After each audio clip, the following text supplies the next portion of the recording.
মান আযলামু মিম্মান মানাআ মাসাজিদাল্লাহি আন ইউযকারা ফীহা ইসমুহু ওয়া সাআ ফী খারাবিহা।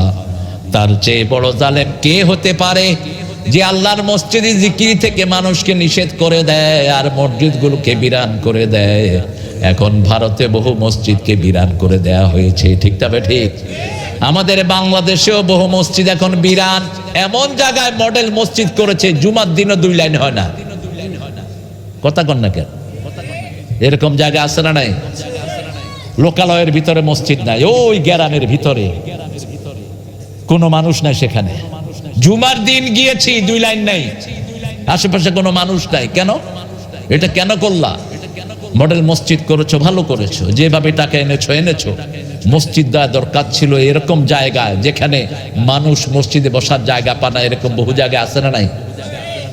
মসজিদকে এমন জায়গায় দিতে হবে যাতে মসজিদ সবসময় সরব থাকে। যেমন মদিনায় প্রথম গিয়ে রাসূল মসজিদ বানালেন, 53 বছর বয়সে মদিনায় ঢুকলেন রাহমাতাল লিল। 4টা বড় বড় কাজ করলেন। কয়টা? 4টা বড় বড় কাজ করলেন। সবাই আসলো রাসূলকে দাওয়াত দিতে, এটা স্বাভাবিক। এখানে যদি এখন আমাদের ইসলামের কোনো বড় মানুষ আসে, আমরা সবাই চাইবো ওনাকে আমাদের ঘরে তুলতে, ঠিক তবে ঠিক। আর রাসূল দুনিয়া আখিরাতের সর্বশ্রেষ্ঠ মেহমান, আল্লাহর পরেই যার মর্যাদা। সুবহানাল্লাহ বলতে ইচ্ছা করে না। ওনাকে ঘরে নিতে চাইলেন সবাই, রাসূল চিন্তায় পড়ে গেলেন। শেষে একটা বুদ্ধি আল্লাহ রাসূলকে দিলেন। রাসূল সাল্লাল্লাহু আলাইহি ওয়াসাল্লাম বললেন, আমার ক্যামেলটা, আমার উটটা আমি ছেড়ে দেব। উট যে কোনো প্রাণী কার কথা শুনে? কথা কয় না কেন? কার কথা শুনে? একটা বিড়াল কার কথা শুনে? আপনি দেখবেন ঘরে বিড়াল থাকবে, আপনি নামাজের সময় কি করবে? আস্তে পাশে বসে থাকবে। আপনাকে বাঘ দৌড়াচ্ছে, আপনি সেজদায় পড়ে যান, বাঘ কিছু করবে না আপনাকে। আপনাকে সিংহ দৌড়াচ্ছে, আপনি আল্লাহু আকবার বলে সেজদায় পড়ে যান, আস্তে দেখবেন সিংহটা এসে বসে পড়েছে আপনার পাশে। ইউটিউবে এরকম বহু চিত্র আছে না নাই? রাসূল ওটটা ছেড়ে দিলেন আর বললেন, আমার ওট যেই বাড়ির সামনে গিয়ে বসবে আমি সেই বাড়ির মেহমান হয়ে যাব। কি দিচ্ছ তুমি? খেয়ে ফেলো। স্যার সবাইকে দিতে হবে, বুঝেছ? এই জনসমাবেশে একা খাওয়া হারাম। একা খাওয়া কি হারাম। রাসূল আগেই সবাইকে খাওয়াতেন, তারপর নিজে খেতেন। আমাদের হুজুরটা কিছু নিয়ম করেছে, হুজুর বসে থাকে আর 3 জনে পাখা করে। পাইছো কোথায় মৌলভী? কোন হাদিসে পাইছো যে রাসূলকে 2 জন সাহাবী পাখা করতেছে? কোন হাদিসে আছে রাসূলের হাত পা টিপতেছেন কয়েকজন সাহাবী? আছে কোন হাদিসে? কোত্থেকে পেয়েছো এগুলো? কেন আবিষ্কার করেছো? এইগুলো কোনো ইসলামে জায়েজ নাই। হ্যাঁ, তুমি অসুস্থ হলে খেদমত করবো, তাতে কোনো আপত্তি নাই, কিন্তু ভালো মানুষ 2 জনে বসে বসে পা টিপতেছে, এটা খবিশ। টিপতে টিপতে কি টিপে আল্লাহ না ভালো জানে। জানোয়ার কোথাকার! কেন এগুলি করস মানুষকে দিয়ে? খবরদার। রাসূল সাল্লাল্লাহু আলাইহি ওয়াসাল্লামের উট গিয়ে বসলো আবু আইয়ুব আনসারী রাদিয়াল্লাহু আনহু বাড়িতে। সুবহানাল্লাহ বলি। ওনার বাড়িটা ছিল দোতলা। কি ছিল? দোতলা। তখনও দোতলা বাড়ি ছিল, কিন্তু আমাদের মতো এত ফার্নিশ ছিল না। যেমন আজকে, তোমার নাম কি? তুহিন না? শাহিন না তুহিন? তুহিন। তুহিনের বাড়ি দোতলা। দোতলায় পানি পড়লো, নিচের তলায় আসার কোনো সম্ভাবনা নাই। কিন্তু ওই সময় ব্যাপারটা এরকম ছিল না। রাসূল সাল্লাল্লাহু আলাইহি ওয়াসাল্লাম নিচের তলায় থাকলেন। তো আইয়ুব আনসারী বলছেন, ইয়া রাসূলুল্লাহ, এটা খুব বেয়াদবি হয়ে যায়, আমি আপনার মাথার উপর থাকবে, আপনি উপরে যান। রাসূল বলছেন, আমার কাছে মানুষ আসে সব সময়, উপরে গেলে আমার জন্য ঝামেলা, আমি এখানেই থাকি। কিন্তু দ্বিতীয় দিন উপরে পানি পড়েছে। কি পড়েছে? এখন পানি চুয়া চুয়া নিচে পড়তেছে। ওনারা কম্বল দিলেন, বিভিন্ন জিনিস দিয়ে পানি আটকাতে চেষ্টা করলেন, কিন্তু পানি কি আটকানো যায়? পানি চলে আসতেছে নিচে। এবার এসে বলছেন, ইয়া রাসূলুল্লাহ, এটা আমাদের জন্য খুব অপমানকর, আপনি নিচে থাকবেন আর পানি পড়বে, আপনি একটু উপরে ওঠেন। রাসূল সাল্লাল্লাহু আলাইহি ওয়াসাল্লাম তখন উপরে উঠে গেলেন। সুবহানাল্লাহ। এবার রাসূল অল্প দিনই সেখানে থাকলেন, প্রায় 40 দিনের মতো সেখানে থাকলেন। তারপরে সেখান থেকে নেমে রাসূল বললেন, আমি একটা আল্লাহর ঘর বানাবো। সুবহানাল্লাহ। এখনকার যে জায়গাটা, এই জায়গাটা রাসূলের খুব পছন্দ হলো। এই জায়গাটা হলো 2 জন এতিম সন্তানের। কয়জন? একজনের নাম সোহেল আর একজনের নাম সোহাইল। এই 2 জন এতিম সন্তানকে রাসূল ডাকলেন, ডেকে বললেন, তোমাদের জায়গাটা আমার পছন্দ হয়েছে, আল্লাহর ঘর বানাবো। আল্লাহর ঘরের চেয়ে বরকতি ঘর আর কোনোটা সূরা আল ইমরানের 95 নম্বর আয়াত আল্লাহ বলছেন কত বরকতি করে শুনো, ইন্না আউওয়ালা বাইতিন উদিআ লিন-নাসি লাল্লাযী বিবাক্কাতা মুবারাকা ওয়া হুদাল লিল আলামিন। এই পৃথিবীর প্রথম ঘর বরকত দিয়ে মক্কায় বানিয়েছেন কে? পৃথিবীর প্রথম ঘর আল্লাহ মক্কায় বানিয়েছেন। এর আগে পৃথিবীতে কোনো ঘর ছিল না। ঘর আল্লাহর ঘর, যেখানে বরকত আছে সেখানে। এই জন্য আল্লাহ বলছেন, ও নবী বলে দাও যে আমার জন্য একটা ঘর বানায়, আমি আল্লাহ নিজের জান্নাতে তার জন্য একটা প্রাসাদ বানিয়ে দে। একটা ইট দিলেও প্রাসাদ বানানোর সওয়াব আপনাকে দান করবেন কে? আল্লাহ দান করবেন। রাসূল সাল্লাল্লাহু আলাইহি ওয়াসাল্লাম জায়গাটা কিনে নিলেন। কিনে নিয়ে সোহেল এবং সোহাইল দুই ভাই দান করতে চাইলেন। রাসূল বললেন, না, তোমরা এতিম মানুষ, তোমাদের আর ভালো কোনো জায়গা নেই, অতএব তোমাদেরকে আমি ভালো পয়সা দিয়ে দেই। রাসূল সাল্লাল্লাহু আলাইহি ওয়াসাল্লাম পয়সা দিলেন। এবার নিজে গাছ সংগ্রহ করলেন, খেজুর পাতার ছাউনি দিলেন, আর নিচে থাকলো মাটি। নিচে থাকলো কি? মাটি। এই মাটিতে সেজদা দিতেন রাহমাতাল লিল আলামিন। এবং বৃষ্টি হলে ঘরের ভিতরে পানি পড়লে উপরে যখন ছাউনি, নিচেও ফ্লোরটা ভিজে যেত। বুখারীর হাদিসে এসেছে লাইলাতুল কদর কবে হবে রাসূলকে আল্লাহ দিয়ে দিলেন, জানিয়ে দিলেন। কিন্তু তিনি মসজিদে এসে 2 রাকাত নামাজ পড়লেন। বৃষ্টি হওয়ার কারণে পানিতে একটু কাদা হয়েছে। কাদা বলে তো না, ওই যে পানি ভিজে গেলে কি হয়? কাদা হয়। এই কাদা রাসূলের কপালে লেগে গেছে। রাসূল মসজিদ থেকে বেরিয়ে আসবেন, সাহাবীদেরকে বলবেন এই রাতে লাইলাতুল কদর। এসে দেখেন 2 সাহাবী কিলাকিলি হওয়ার উপযুক্ত। এরকম আছে না নাই? যখনই 2 সাহাবী কিলাকিলি থামাতে গেলেন, ওই দিনটা ভুলিয়ে দিলেন কে? আল্লাহ ভুলিয়ে দিলেন। এই জন্য মুসলমান যখন যেন কিলাকিলি না করে। বিএনপি ক্ষমতা গঠন করেছো, তোমরা ক্ষমতায় বসেছো, আমরা চাই তোমরা ইসলামকে নিয়ে সুন্দর করে দেশ চালাও, তাতে কোনো আপত্তি নাই, ঠিক তবে ঠিক। কিন্তু কোন ইসলামের মানুষের গায়ে হাত তুলবা, সেই হাত আমরা গুড়িয়ে দেব। কোন মুসলমান কোন মানুষের অধিকার নষ্ট করবা, তোমার অধিকার নষ্ট করে দিবেন কে? আল্লাহ নষ্ট করে দিবেন। রাসূল সাল্লাল্লাহু আলাইহি ওয়াসাল্লাম এবার বললেন মসজিদে আসার জন্য একটা ব্যবস্থা হতে হবে। আব্দুল্লাহ ইবনে যায়েদ একজন সাহাবীকে আল্লাহ স্বপ্ন দেখালেন আযানের শব্দগুলো। এই যে আযানের ভিতরে আমরা শুনি আল্লাহু আকবার, আল্লাহু আকবার, আশহাদু আল্লা ইলাহা ইল্লাল্লাহ, আশহাদু আন্না মুহাম্মাদুর রাসূলুল্লাহ, হাইয়া আলাস সালাহ, হাইয়া আলাল ফালাহ, আল্লাহু আকবার, আল্লাহু আকবার, লা ইলাহা ইল্লাল্লাহ। এই শব্দগুলো প্রথম স্বপ্ন দেখলেন আব্দুল্লাহ ইবনে যায়েদ।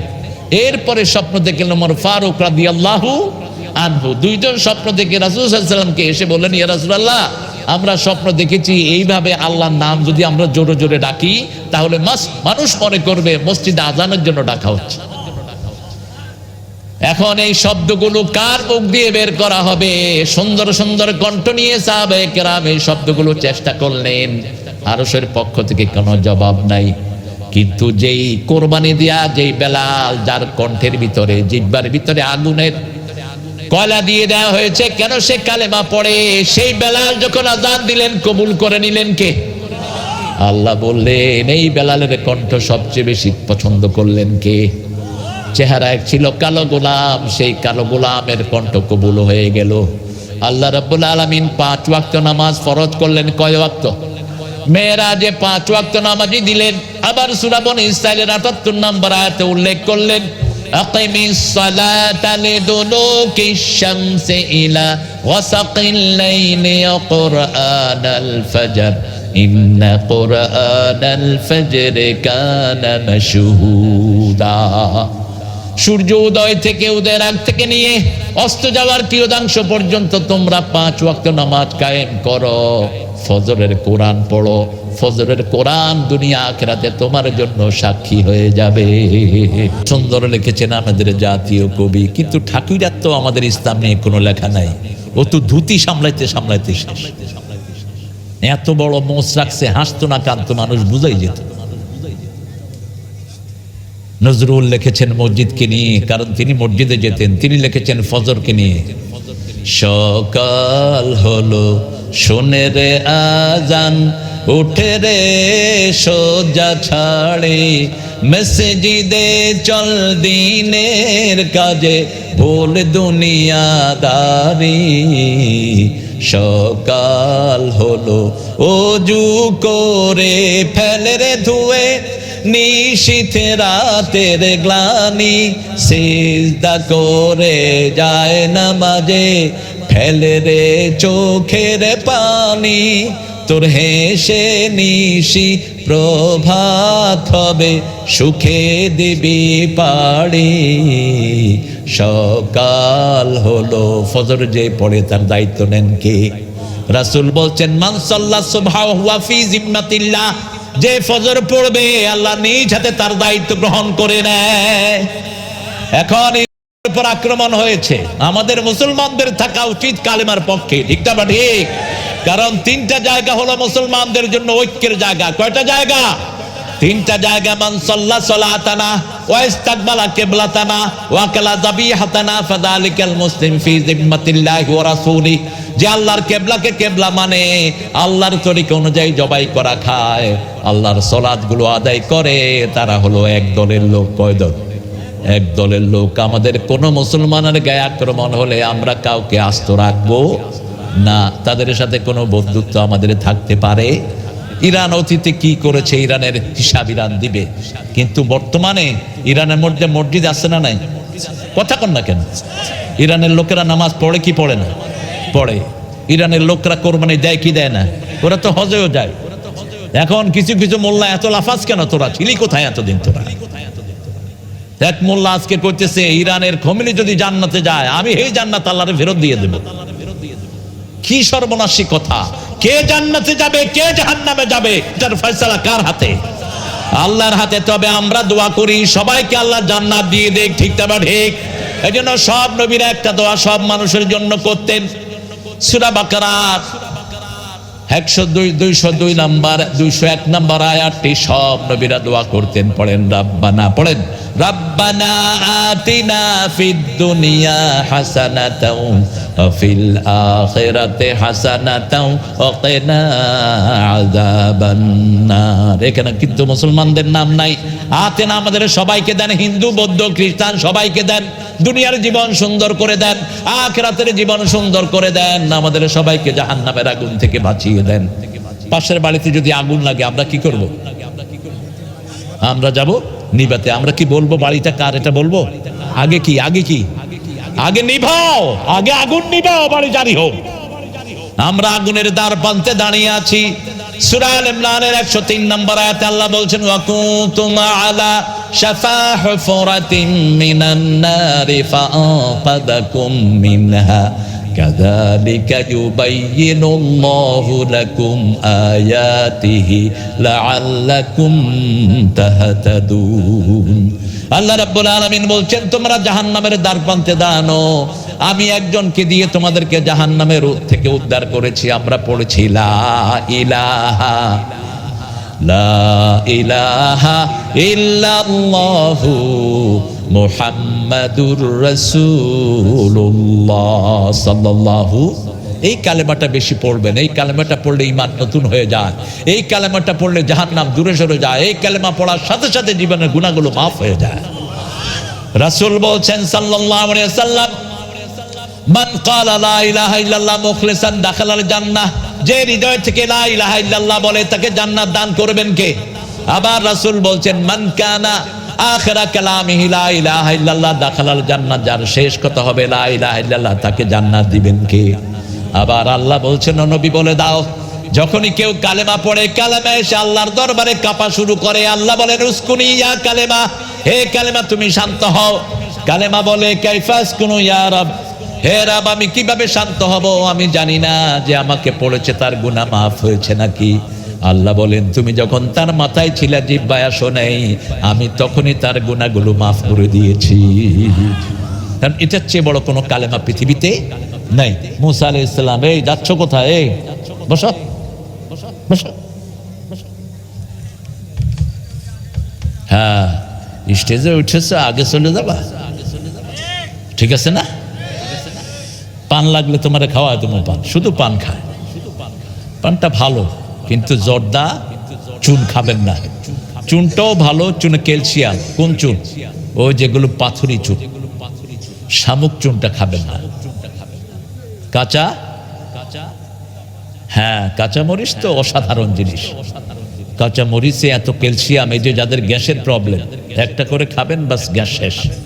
কাঁচা মরিচ হার্টকে ভালো রাখে, কাঁচা মরিচ হার্টের মহা ঔষধ। যারা মরিচ কাঁচা মরিচ বেশি খায়, পোড়া মরিচটা ক্ষতি। কাঁচা মরিচ আর একটা আছে না গোল, খুব ঝাল, কি নাম এটা? না আরে সুইজাল না, ওই যে মরিচের ভিতরে সবুজ আরেকটা আছে গোল, খুব ঝাল, বোম্বাই। এই বোম্বাইটা খাবেন, বোম্বাইটা হার্ট পরিষ্কার করে দেয়, একদম হার্টের ব্লকগুলো ছুটিয়ে দেয়। সবুজ যত পারেন খাবেন। সাতক্ষীরা তো এমনি পৃথিবীর শ্রেষ্ঠ জায়গা এখন। বাংলাদেশের এমন কোন জেলার লোক নাই যাদেরকে সাতক্ষীরা পাওয়া যাবে না, ঠিক না ঠিক? কারণ এত মাছ, সাতক্ষীরাতে যত মাছ আছে, এত মাছের নামও বাংলাদেশের লোকেরা জানে না। আজকে একটা মাছ আমাকে খাওয়ালো, আমার আব্বাও নাম শুনে নেই, কি নাম ভুলেও গেছি। ওই যে কাতলার সাথে আরেকটা কি জানি আছে, কাতলার সাথে আরেকটা কি জানি নাম যোগ করা, না ব্রিগেড না, ওই যে পানির উপরে যেটা চলে এটা তো কি, খরকুল্লা না রুহুল্লা? আল্লাহ, দেখেন এই খরকুল্লা আজকে খাইছি এই বাসায়, এই তুহিনদের বাসা। আপনারা যাইতে খেয়ে যাবেন ইনশাআল্লাহ, কম হবে না। ইসলামের একজনের খাওয়া কমসে কম 3 জনে খেতে পারে, আর সাতক্ষীরার একজনের খাওয়া 10 জনে খেতে পারে। আলহামদুলিল্লাহ বলেন। সাতক্ষীরাতে সেই উদারতা আছে না নাই? আর এটা তো মেহমানপুর, প্রত্যেক ঘরে ঘরে মেহমানদারি আছে, আলহামদুলিল্লাহ।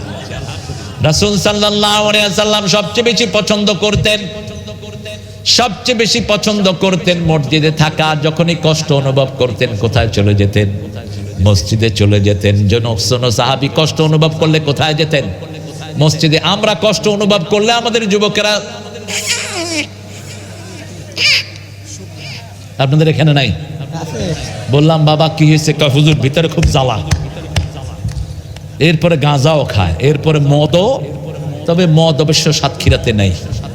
ইজ্জতুল্লাহ এখন কলারোয়ার এমপি, আল্লাহ তার হায়াত দারাজ করে দেয়।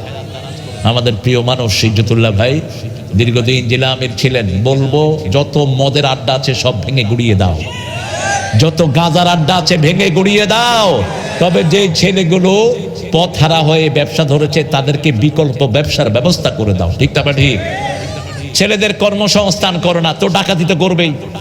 একটা যুবক ছেলে বিএ পাস করেছে, অফিসে ধর্ণা দিয়ে চাকরি হয় না, এরকম অসংখ্য ছেলে আছে না নাই? করবে কি এখন? রাতের বেলায় কি করে? বের কর। আমি কতবার যে পড়েছি আপনাদের এই যে এই রোডটাতে, এই কলারোয়া ঢুকার আগে একটা জায়গা আছে, এখানে এই জায়গাটা হয় কি নাম? মধুখা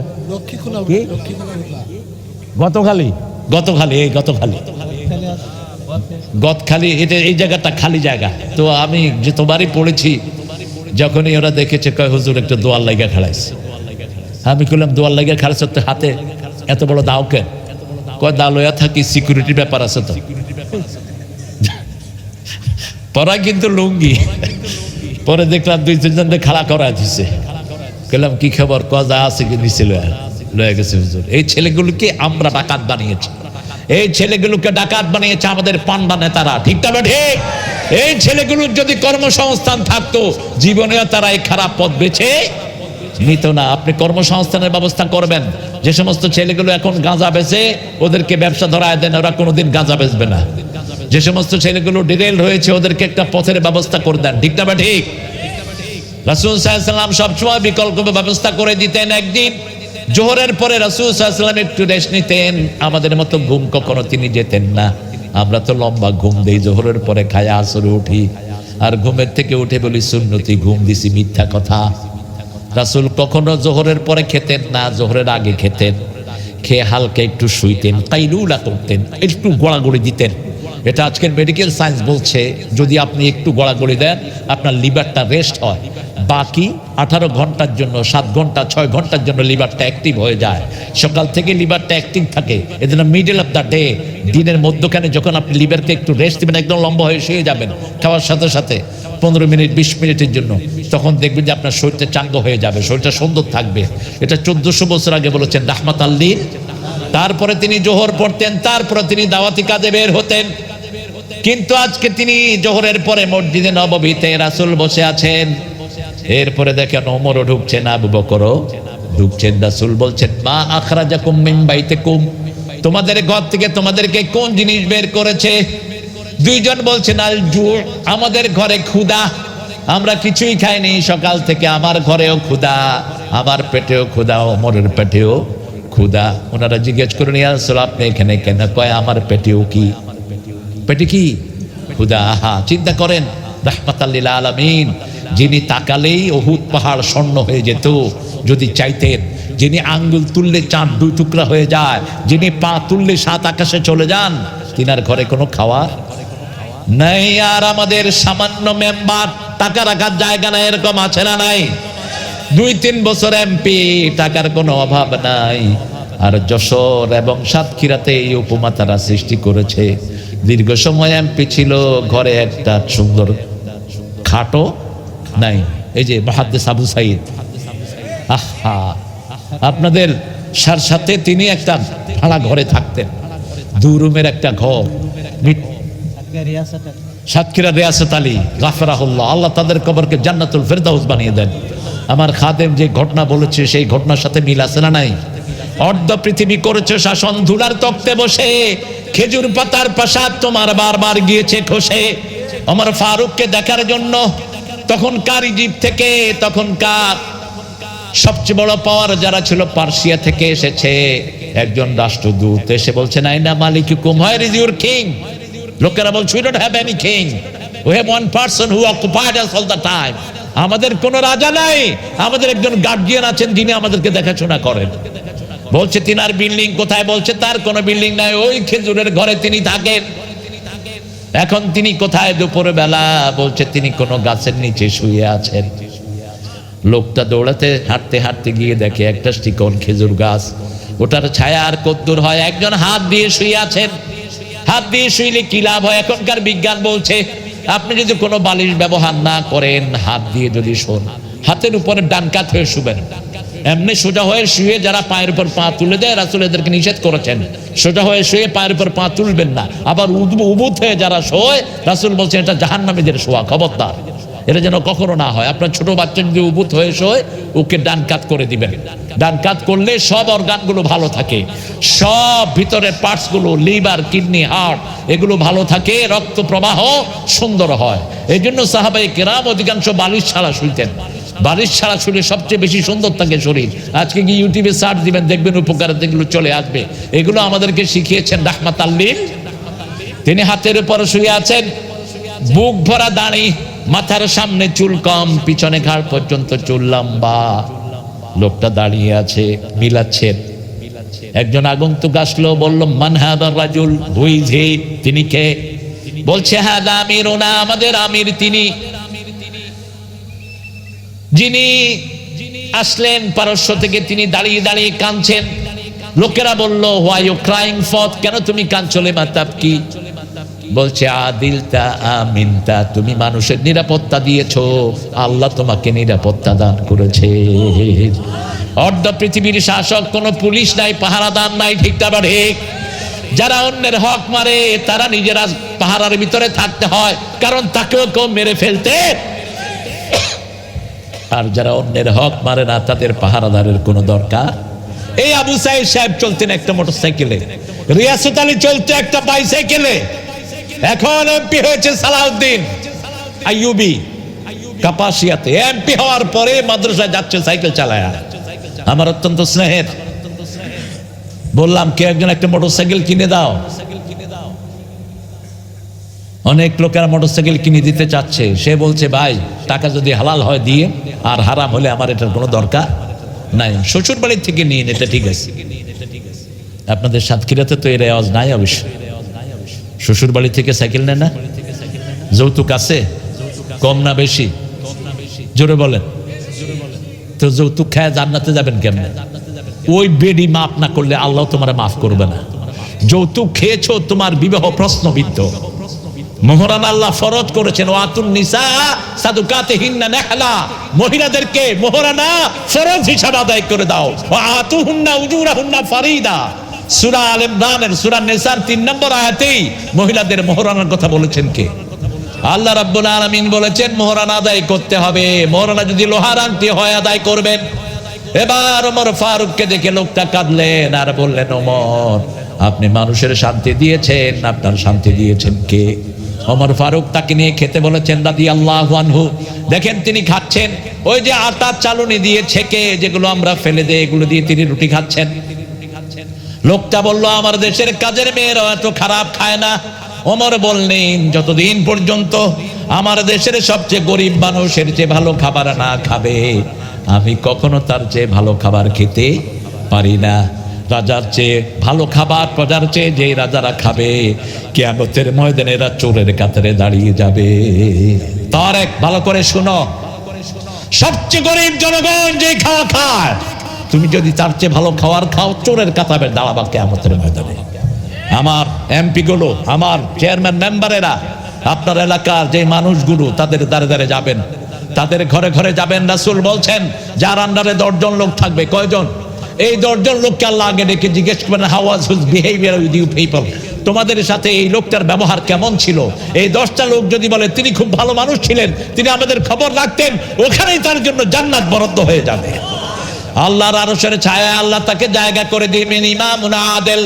আর যদি একজন লোক বলে আমাকে এলাকা ছাড়া করেছে, আমাকে ঠিক মতো খেতে দেয়নি, ওখানে তার হাসর হয়ে যাবে। রাসূল বলছেন, না তাদরুনা মানিল মুফলিস, তোমরা কি জানো না কি নিঃস্বকে? সাহাবায়ে কেরাম বললেন, মাল্লা দিন আলা রাহু ওয়ালা দিরহামা, যার টাকা পয়সা নাই সে নিঃস্ব। রাসূল বললেন, না, দুনিয়া ভর্তি সম্পদ নিয়ে যাবে, এত ভর্তি সম্পদ, এত ভর্তি আমল। যেমন একটু চিন্তা করেন, বাংলাদেশে কয়টা মডেল মসজিদ বলেন তো? 513টা। এই মডেল মসজিদগুলো বানিয়েছেন কে? হাসিনা বানিয়েছেন। এখন এই 500 মসজিদে যদি 10 জনও নামাজ পড়ে, প্রতিদিন তার আমলনামায় কত সওয়াব উঠে চিন্তা করেন। উঠবে কিনা? আরে কথা কন না কেন? এরপরে বৃদ্ধ ভাতা তিনি চালু করেছেন, এরপরে চালু করেছেন অনেক কিছু, কিন্তু তার সাথে সাথে হাজার হাজার মানুষের খুন আছে না নাই? আচ্ছা, হাজার মানুষের হাত কাটা আছে না নাই? হাজার হাজার মানুষকে বাড়ি ছাড়া আছে না নাই? চাকরি ছাড়া আছে না নাই? এই সব সোয়াবের গাঠে নিয়ে চলে যাবা? আচ্ছা, যা, খাওয়া দাওয়া করো, বাবার দিকে খেয়াল দেখে দোয়া করো। 300 টাকা নিবে না? এই দাঁড়াও, 500 টাকা দিয়ে দেই। ওর আম্মা কিন্তু আছে এখনো, ধরো এই 300 টাকা 500 টাকা হয়েছে, কাল আমার হাতে দিবা। অবশ্যই, আল্লাহ কবুল করো। হ্যাঁ, এ তো আরো 20 বছর আগে 300 টাকা দিতেন, এখন 200 টাকা বাড়ায় দিলাম। টাকার দাম তো এখন কমে গেছে অনেক। দেখেন, রাসূল সাল্লাল্লাহু আলাইহি ওয়াসাল্লাম বলছেন, সবচেয়ে নিঃস্ব হলো ওই মানুষ কাউকে গালি দিয়েছে, শাতামা আহাদ, কাতালা আহাদ, কাউকে হত্যা করেছে, কাউকে চাকরি ছাড়া করেছে। এই সব পাওনাদারগুলো কিয়ামতের ময়দানে হাজির হবে। যখন হাসিনাকে দাঁড় করানো হবে, সাতক্ষীরার লোকেরা গিয়ে বলবে, আমাদের বাড়ি ভেঙে দিয়েছে, আমাদের বাড়ি দেন। বলবে, কি চাও? বলবে, তার নামাজ আল্লাহ আমাদেরকে দিয়ে দেন। নামাজ নিয়ে যাবে বাড়িওয়ালারা। আরেকটা ছেলে গিয়ে দাঁড়াবে, আল্লাহ আমাকে খুন করেছে এই হাসিনার লোকেরা, তুমি কি চাও? আমি তার হদ চাই। আরেকটা লোক গিয়ে দাঁড়াবে, আমার পায়ে গুলি করেছে, চিকিৎসার পয়সা দেওয়া হয় নাই, কি চাও? আমি তার মসজিদের সোয়াবগুলো চাই। নিয়ে যাবে, একটা একটা করে নিয়ে যেতে যেতে সোয়াব সব শেষ, কিন্তু পাওনাদার শেষ হবে না।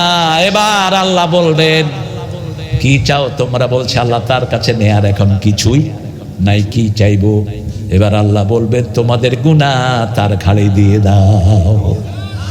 এতে তো নিজের সোয়াবগুলো সব শেষ, তারপরে মানুষের সব গুনাহ নিয়ে জাহান্নামে যাওয়া ছাড়া কোনো উপায়।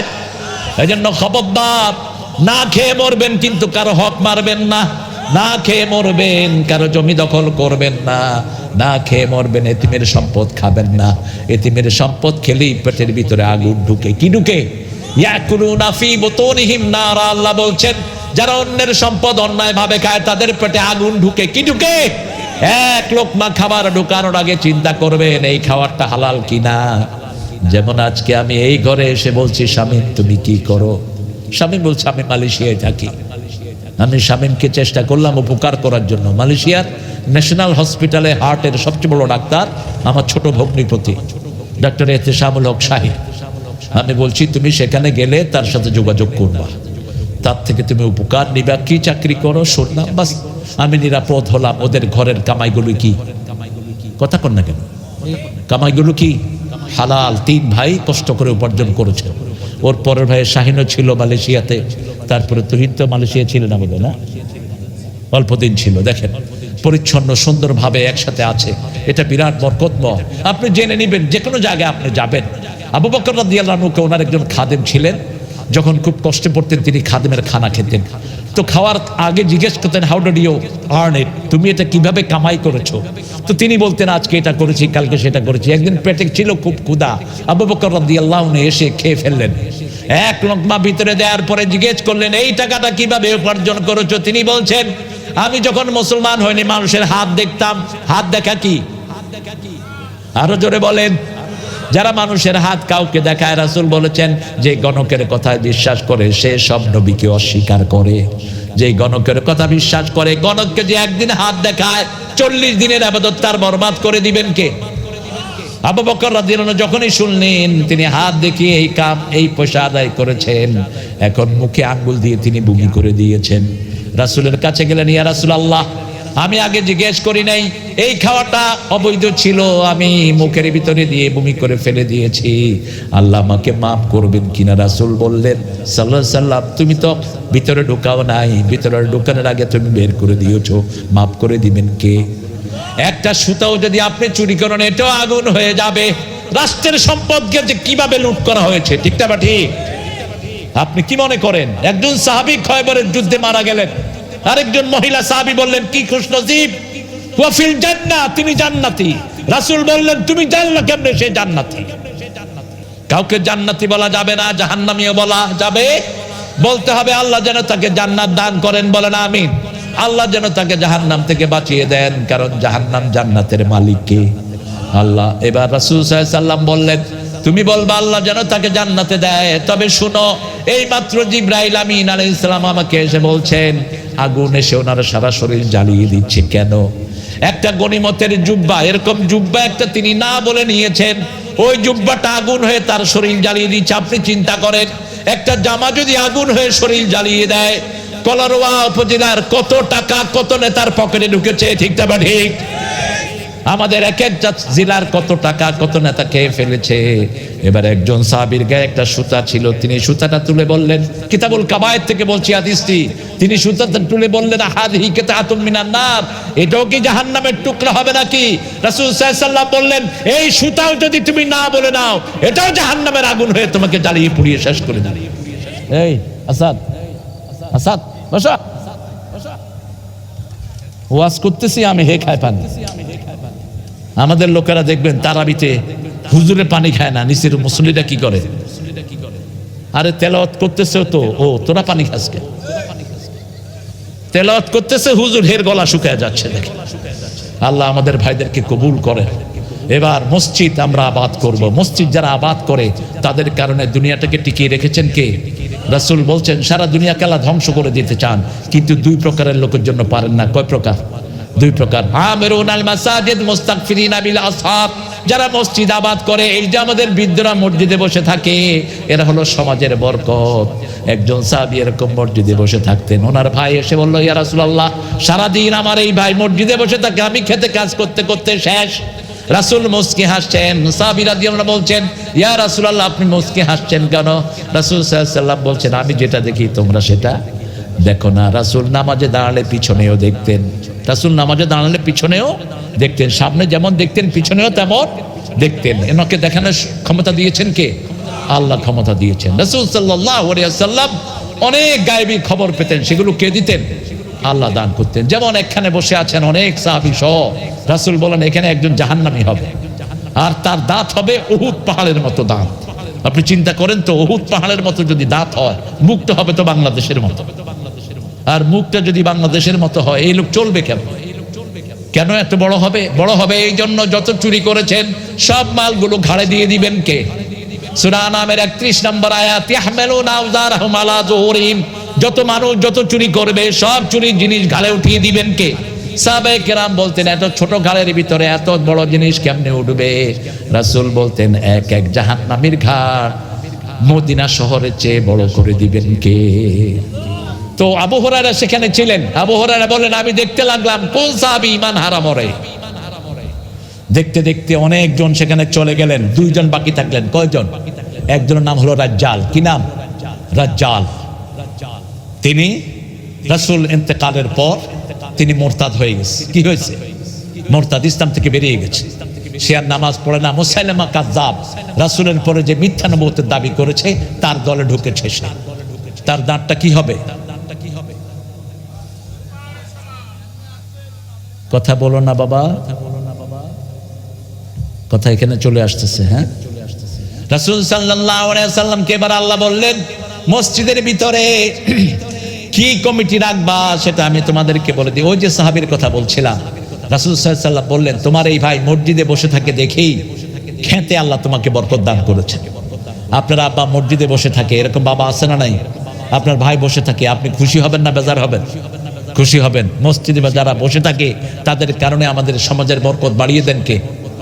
আর মসজিদকে যারা আবাদ করে তাদের জন্য এই মসজিদ সুপারিশ করবে কিয়ামতের ময়দানে। মসজিদকে আপনার সাধারণ জায়গা ভাববেন না, মসজিদকে যারা আবাদ করে তাদের উপরে সবচেয়ে বেশি খুশি হন কে?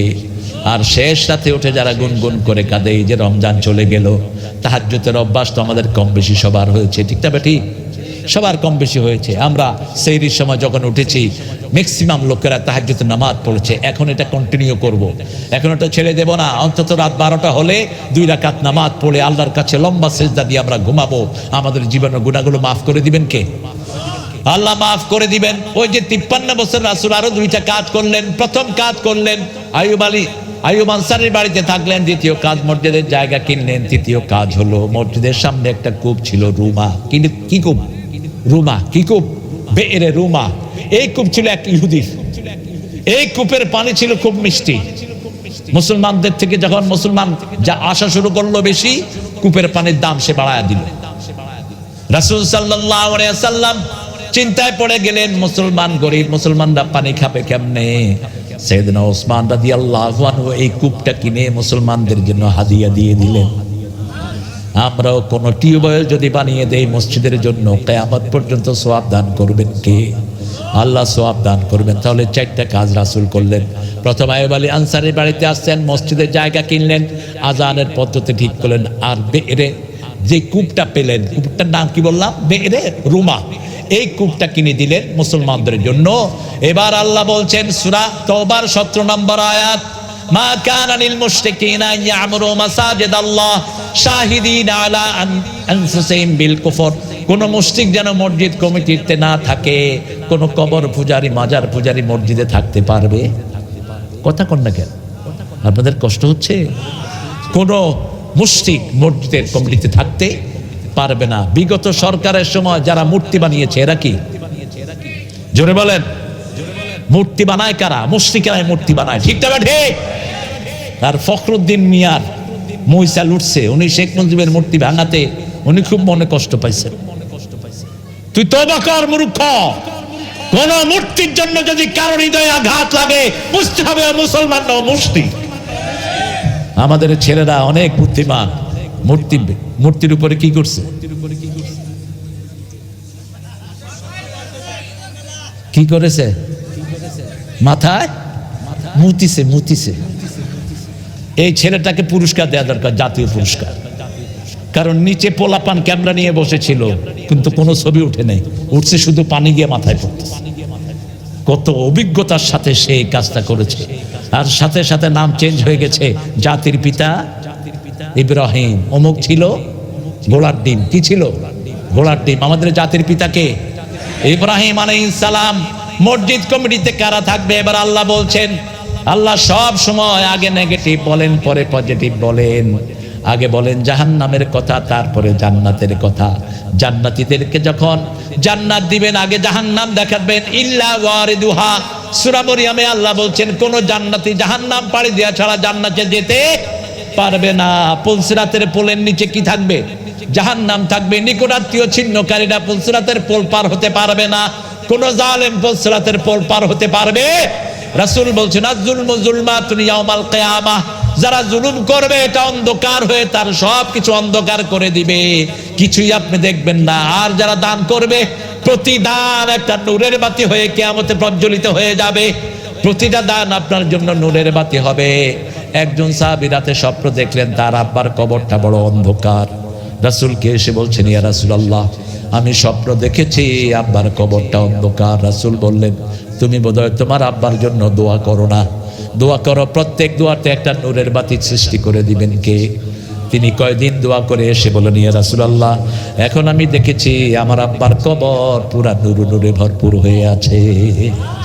উঠতে বসতে চলতে ফিরতে দোয়া করবো, রব্বির হামহুমা, পড়েন, রব্বির হামহুমা কামা রাব্বায়ানি সগীরা। যখন কোন কবরস্থানের পাশ দিয়ে যাব সালাম দেব, কি দেব? সালাম দেব।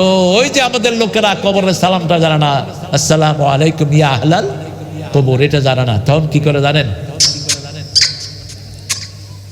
সুমা এখানে দেন কেন? সুমা তো দিবেন আপনার ছোট বাচ্চার কপালে দিবেন, আপনার মায়ের হাতে দিবেন, মায়ের কদমে দিবেন চুম্বন, পিতার কপালে দিবেন চুম্বন। আর কবর দেখলে বলবেন আসসালামু আলাইকুম ওয়া রাহমাতুল্লাহি ওয়া বারাকাতুহু, এটাই বলেন, দরকার নাই ওটা। আর বলেন, আল্লাহ কবরকে প্রশস্ত করে দেন, কবরের লোকদেরকে মাফ করে দেন। আপনিও মারা গেলে দুনিয়ার লোকেরা আপনার জন্য দোয়া করবে। যত বেশি মানুষের জন্য দোয়া করবেন তত বেশি দোয়া কবুল করবেন কে? আল্লাহ কবুল করবেন। এবার আল্লাহ বললেন, ইন্নামা ইয়া'মুরু মাসাজিদাল্লাহি মান আমানা বিল্লাহি ওয়াল ইয়াউমিল আখির ওয়া আকামাস সালাত ওয়া আতাজ যাকাত। নিশ্চয় মসজিদ আবাদ করবে তারা যারা পড়েছে লা ইলাহা ইল্লাল্লাহ, লা ইলাহা মুহাম্মাদুর রাসূলুল্লাহ সাল্লাল্লাহু। সাতক্ষীরাতে যে ভূমিকম্প হয়েছে এটা শুরু হয়েছে কোত্থেকে? জোরে বলেন। মোদির বাচ্চা বাংলাদেশে এসে কোথায় আসছিল? কোথায়? আশাশুনি। আশাশুনির চেয়ারম্যান মুসলমান না হিন্দু? হ্যাঁ আমি জানি, আমি হাসিনার আমলে সেখানে মাহফিল করতে গিয়েছি। উপজেলা চেয়ারম্যানটা ছিল ইসলামের পক্ষে, ওখানে লোকাল চেয়ারম্যান ছিল হিন্দু। তো অনেক হিন্দু ভাই বোনের মাহফিলে এসেছেন। মাহফিল কমিটির সভাপতি দেখি যে শ্রী শ্রী কি যেন একটা হিন্দু। তা আমি খেপে গেলাম খুব। আমি বললাম, হিন্দু সভাপতি হলো কেন? মুসলমানের কি আকাল পড়েছে? বলছে তার ইউনিয়নের program. So bloody what, kick him out. কোন মুসলমানের সভাপতি হিন্দু হতে পারবে না, কোন মুসলমানের মাথায় কোন মুশরিক থাকতে পারবে না। এটা কার ফয়সালা? আল্লাহর ফয়সালা। ওই শয়তান ফোন করলো এমপি রে, এমপি শয়তান ফোন করলো এসপি শয়তান রে, আর 10টা গাড়ি নিয়ে তারা মাহফিল ঘেরা দিল। মাহফিলের আলোচনা 1.25 ঘন্টা হয়ে গেল। আমি দেখলাম উপজেলা চেয়ারম্যান বাক্সে আগে, কমিশনার কয়েকজন ছিলেন সাহসী। তো কমিশনার বলল, ওস্তাদজি আপনি মোনাজাত দেন। প্রায় অনেক হিন্দু ভাই বোনেরা ছিলেন সেখানে। আমাদের মাহফিলগুলোতে ওনারা আসেন, কারণ কোরআনের ভিতরে তাদের সমাধানও আছে। জামাত ইসলামী একমাত্র দল যারা কোনো হিন্দুর বাড়িতে কোনোদিন আক্রমণ করেনি, ঠিক না? বরং তাদের মূর্তি পূজা পাহারা দিতে গিয়ে তারা প্রশ্নের সম্মুখীন হয়েছে, কিন্তু তাদেরকে নিরাপদে যেন তারা এই কাজটা করতে পারে সেই ব্যবস্থা করে দিয়েছে। ওদের পূজার জন্য ওরা জবাবদিহি করবে। শুনে রাখেন হিন্দু ভাই বোনেরা, কোন কিতাবে আপনাদের মূর্তি পূজার কোনো জায়গা নাই। আপনারা আন্দাজে এটা বানিয়ে নিয়েছেন। এই যে 12 মাসে 13 পূজা করেন, এটার কোনো জায়গা কোনো কিতাবে নাই। বরং প্রত্যেকটা কিতাবে আছে, যার শেষ কালেমা হবে লা ইলাহা ইল্লাল্লাহ, তার চিরস্থায়ী জীবন সুখের হয়ে যায়। আমাদের রাসূলের কথাই সেখানে। আমি ওই যে মেম্বার সাহেবকে পিছনে বসাইলাম, আমি তার মোটরসাইকেলে উঠলাম, মাথায় হেলমেট, পুলিশের গাড়ি যাচ্ছে 7টা 6টা 7টা। আবার জিজ্ঞেস করতেছে তারেক আর হুজুর কই? কত বড় ফাঁড়া এগুলি দেখে। হুজুর পিছনে আসতেছে। এরপরে আসলাম, আশাশুনির পরে একটা পেট্রোল পাম্পে আমার গাড়িগুলো এসে থাকলো, আমি চলে আসলাম। পরের দিন আলামিন আসলো সেখানে, তাকে দৌড়ায়া ধরে নিয়ে থানায় বসায় রাখছে রাত 3টা থেকে পরের দিন দুপুর 2টা পর্যন্ত 3 লক্ষ টাকা ঘুষ খাইছে। আলামিন তো এখানে আসছিল একবার তোমাদের এখানে, হ্যাঁ আসছে, বিভিন্ন জায়গায় আসছে। আমার অত্যন্ত স্নেহের আলামিন বলাডুকি আসছে, সুন্দর আলোচনা করে আল্লামা সাইদি সাহেবের কণ্ঠে। তো আলামিন থেকে 3 লাখ টাকা নিয়েছে। আমি এখন বলেছি ওই ওসিরে ধরে টাকাগুলো ফেরত নেয়। আপনার যারা যারা বিগত 17 বছরে ঘুষ দিয়েছেন এগুলো থেকে আদায় করেন। আর যদি এখানে আদায় নাও করেন, কিয়ামতে আদায় করার ব্যবস্থা করে দিবেন কে? আল্লাহ ব্যবস্থা করে দিবেন। খবরদার, কারো উপরে জুলুম করেছেন আপনি শেষ, আপনার উপরে আপনি জুলুম করবেন না। প্রত্যেকটা গুনাহ হলো জুলুম, প্রত্যেকটা গুনাহ কি জুলুম। সবচেয়ে বড় জুলুম হলো শিরক। শিরক আছে যেখানে আমরা নাই সেখানে। নামাজে দাঁড়াতে রাসূল একটা আয়াত পড়তেন, সূরা আনআমের ৭৮ নম্বর আয়াত পড়তেন রাসূল সাল্লাল্লাহু আলাইহি ওয়াসাল্লাম। রাসূল সাল্লাল্লাহু আলাইহি ওয়াসাল্লাম পড়তেন ইন্নী ওয়াজ্জাহাতু, পড়েন ইন্নী ওয়াজ্জাহাতু ওয়াজহিয়া লিল্লাযী ফাতারাস সামাওয়াতি ওয়াল আরদ হানিফাও ওয়া মা আনা মিনাল মুশরিকিন। শিরকের সাথে আমার কোনো সম্পর্ক নাই। ঈমান আনছে যারা মসজিদে থাকবে, তারা নামাজ কায়েম করবেন, 5 ওয়াক্ত নামাজ যারা ছাড়বো না। রাজি আছে তো? এই যে রমজানটা গেল, আমাদের অসুখ বিসুখ বেশি হয়েছে না কম? আমরা বেশি সুখে ছিলাম না কম সুখে ছিলাম? রমজান যেদিন শেষ জুমা পড়ি অনেকের চোখে পানি ছিল কিনা? মনে হয়েছে আমাদের প্রিয় জিনিস বিদায় হয়ে গেল। ঠিক না ঠিক? এখনো নামাজের ভিতরে যদি এই কান্না আসে, বুঝতে হবে আপনার রোজা কবুল হয়ে গেছে, আপনি আল্লাহর দরবারে শ্রেষ্ঠ মুত্তাকি হিসাবে কবুল হয়ে গেছে। আমরা আর নামাজ ছেড়ে দেব না। রোজা শেষ, নামাজও শেষ, সব শেষ। এরকম কিছু মুসল্লি আছে না নাই? বুঝতে হবে তার নামাজ কবুল হয় নাই, রোজাও কবুল হয় নাই। আজকে থেকে ওয়াদা নেব আর কোনোদিন নামাজ ছাড়বো না। মৃত্যুর পরে প্রথম হিসাব কিসের হবে? নামাজের হবে। নামাজের হিসাব দিবেন, তারপরে বাকিগুলো ঠিক করবেন। আর নামাজ যার সহি হয়ে যাবে তার বাকি জীবন মাফ করে দিবেন কে? যদি আপনি নামাজের ভিতরে 100 নাম্বার পেয়ে যান, 100 নাম্বার পাবেন কেমনে? সুন্নত পড়বেন, নফল পড়বেন। ফরজের ভিতরে 100% ঠিক হয় এটা কেউ বলতে পারবে না। শুধু বলতে পারবেন একজন, রাহমাতাল লিল আলামিন, আর বাকি কেউ বলতে পারবে না। আলী রাদিয়াল্লাহু আনহু একজন এসে বলছেন, আলী আমি নামাজের ভিতরে শুধু বাজে কথা মনে ওঠে, বিভিন্ন কথা, আমার নামাজ হবে? তিনি বলছেন, না, তোমার নামাজ হবে না। রাসূল শুনে ফেললেন। শুনে ফেলে রাসূল বলছেন, আলী শুনো, তোমাকে একটা রুমাল দেব, তুমি 2 রাকাত নামাজ পড়ে আসো। এখন আলী রাদিয়াল্লাহু আনহু গেলে 2 রাকাত নামাজ পড়লেন। নামাজের পরে রাসূল বললেন, নামাজে কিছু মনে আসছে? কয় শুধু রুমাল। শুধু কি রুমাল? এটা কার রুমাল দিবেন? ফাতেমার রুমাল না নতুন কিনে দিবেন? এটা লাল না নীল? শুধু রুমাল। আর এখন রাসূল বললেন, তোমার নামাজ হয়েছে নাকি?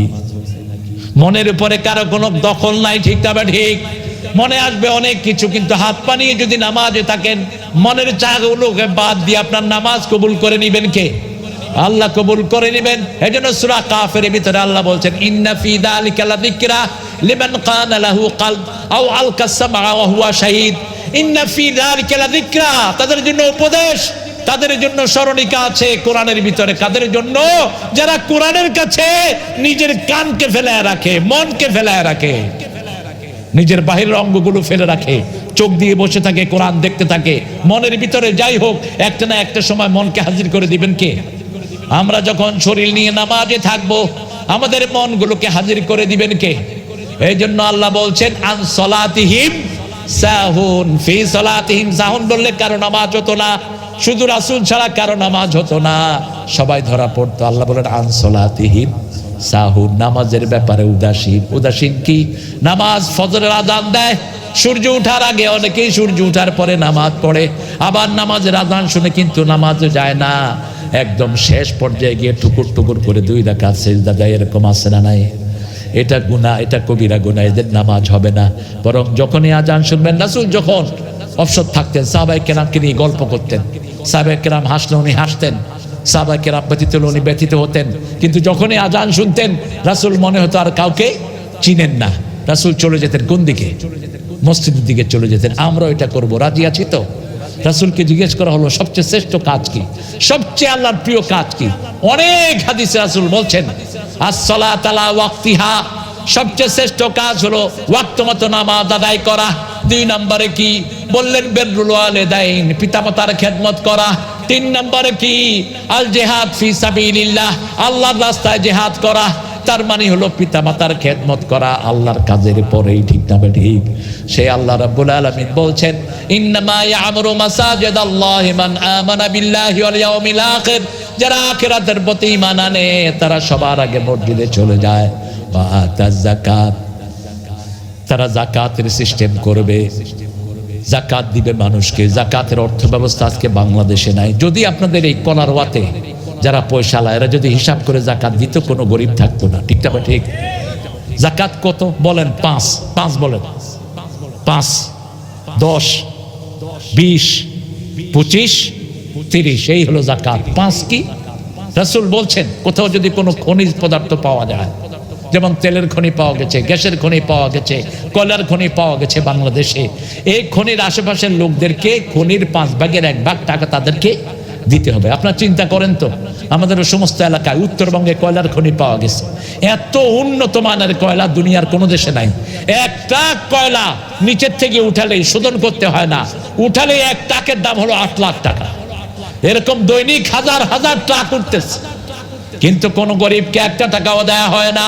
2 নম্বর আল্লাহ বলছেন, নবী বলে দাও, কোন ক্ষেতের ভিতরে যদি ধান হয়, গম হয়, ভুট্টা হয়, আম হয়, বিভিন্ন চাষ হয়, এইটা যদি 10 মণ হয়, আপনি যদি কোনো সেচের পানি না দেন, কোনো সার না দেন, 10 মণ হলে 1 মণ কাকে দিবেন? কাকে? গরিবকে দিবেন। কাকে দিবেন?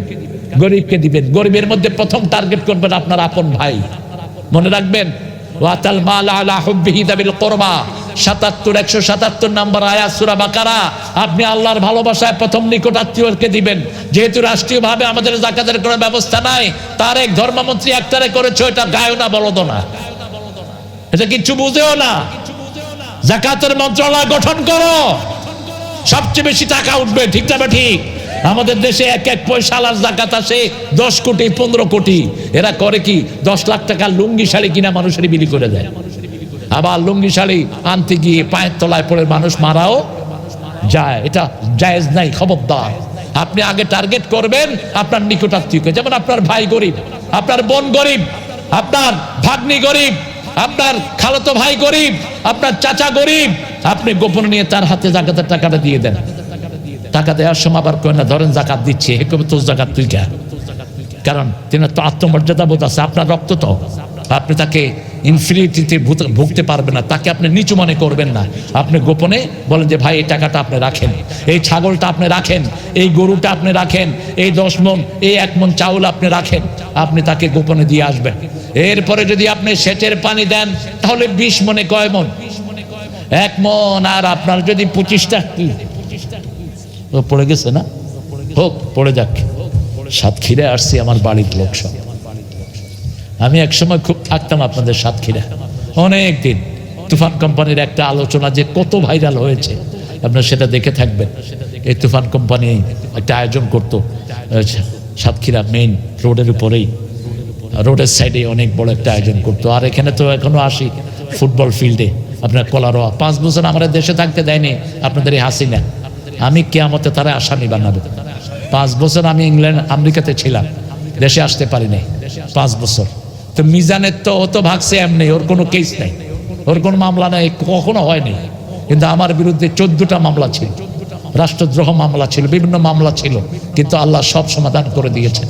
আল্লাহ আপনাদের সব কিছু সমাধান করে দেন, বলো না আমিন। এখানে মামলা খাওয়া লোক আছে না নাই? কথা কন না কেন? ওই সময় যারা মামলা খায়নি বুঝতে হবে এরা ওদের দালাল, ঠিক না বেঠে? যে কোনো নেককার লোককে তারা কি দিয়েছে? মামলা দিয়েছে, এলাকা ছাড়া করে দিয়েছে। রাসূল সাল্লাল্লাহু আলাইহি ওয়াসাল্লাম কি সুন্দর করে মসজিদ সাজিয়েছেন।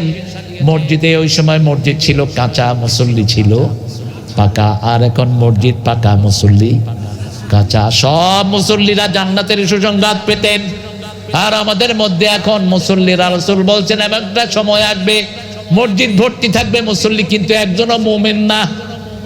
সাহাবায়ে কেরাম বলেন এটা কোন সময়? রাসূল দুটি কথা বললেন, ইদা আকালুর রিবা শারাফুল বিনা, যখন সুদ ঘরে ঘরে ঢুকবে আর বড় বড় বিল্ডিং বানাবে, তখন বুঝবা মসজিদে একজনও মুসল্লি নাই, একজনও মুমিন নাই। আল্লাহ আমাদেরকে সুদ থেকে হেফাজত করেন।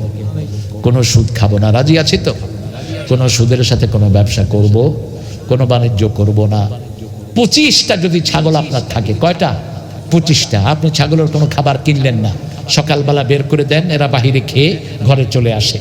তো এরকম 25টা ছাগল যদি আপনি পালেন, বছরের শেষে একটা ছাগল কাকে দিবেন? গরিবদেরকে দিয়ে দিবেন। গরিবদের খাট হলো 8টি। সূরা তওবা 60 নম্বর আয়াত। বলেন তো কোন সূরা? সূরা তওবা 60 নম্বর আয়াত। ইন্নামাস সাদাকাতু লিল ফুকারা ওয়াল মাসাকিন ওয়াল আমিলিনা আলাইহা। 8টা খাত। কয়টা? 8টা খাত। এই 8টা খাতের বাইরে আপনি কোথাও যাকাত দিতে পারবেন না। আপনি 8টা খাত হিসাব করে দিবেন, এই 8টা খাতের ভিতরে আপনি যাকাত দিবেন। আপনার 30টা গরু আছে, উট আছে, আপনি নিজে খাওয়া দেন না, খাওয়া দিলে কিন্তু উট ছাগলের কোনো যাকাত নাই। দেখেন ইসলাম কত সহজ। কারণ গরুর খাবার, ছাগলের খাবার, এগুলোর দাম বেশি না কম? অনেক বেশি। দেখেন 30টা গরু যদি আপনি এমনি পালেন, অনেক চারণভূমি আছে, যেমন মুন্সিরহাটের ওইদিকে দেখবেন ছেড়ে দেয়, ওগুলো খেয়ে খেয়ে বাড়ি চলে আসে। তাহলে বছরের শেষে একটা গরু কাকে দিবেন? গরিবকে দিবেন। আল্লাহ আমাদেরকে যাকাত দেওয়ার তৌফিক দান করুন। ইন্নামা ইয়ামুরু মাসাজিদাল্লাহি মান আমারা বিল্লাহি ওয়াল ইয়াউমিল আখির ওয়া আকামাস সালাত ওয়া আতা যাকাত। নামাজ কায়েম করব কোন বয়স থেকে? আমাদের ছোট্ট ছোট্ট বাচ্চারা এখন নামাজ পড়ে, আমরা খুশি না বেজার? 5 বছরের বাচ্চা মসজিদে যায়, মুরব্বীরা দৌড়ানি দেয়, এখানে নাই? হ্যাঁ, 7 বছরের বাচ্চা মসজিদে যায়, দৌড়ানি দেয়, আছে না নাই? বাচ্চা মনে করে মসজিদে আসে বোধহয় অপরাধী হল। আমার ভালো মনে আছে, আমি ঢাকা যখন প্রথম আসা, 7 কি 8 বছর বয়স, নামাজ পড়তেছি, এক বুড়া পিছন দিয়ে লাঠি দিয়ে গুতাইতেছি। এখন সূরা পড়বো না, গুতানি সামলাবো। যখন সালাম পেলে হাবা হালা মসজিদ থেকে বাইর। ঢাকাতে তো সবাই সবাইকে শালা বলে, বাপও শালা, ছেলেও শালা। বাপ ছেলেকে বলতেছে আবে হালা কইয়া ছেলে, ছেলেকে বাবা হালা তুমি ভুলা গেছো, আমার যে বাজারে পাঠিয়েছ। তা আমি চিন্তা করলাম এই বুড়া মানুষ শালা হয় কেমন? আমি বললাম আপনি বুড়া মানুষকে শালা কইতেছে, তুমি শালা ভিতরে ঢুকছো কেন? আমি কইলাম ভাই আমি আপনার শালা হইলাম কেন? কয়টা হলো মোহাব্বতের শালা পড়তো। তো সব বাচ্চাদেরকে শালা বলা শেষ। হুজুরের কাছে বিচার দিছে, পোলা পান এই শুধু শালা কয়। হুজুর ডেকে আনছে, কয় এই তুমি নাকি সবাইকে শালা কও। কয় কোন শালা আমার নামে বিচার দিছে? মানে এটা যে মুখ থেকে বের হচ্ছে ও টেরই পাচ্ছে। এক এক জায়গার এক এক সুন্দর ভাষা আসে না নাই? আপনাদের সাতক্ষীরার ভাষা সুন্দর, আপনাদের খুলনার ভাষা তো আরো সুন্দর। নাতি খাতি বেলা গেল সুতি পাইলাম না।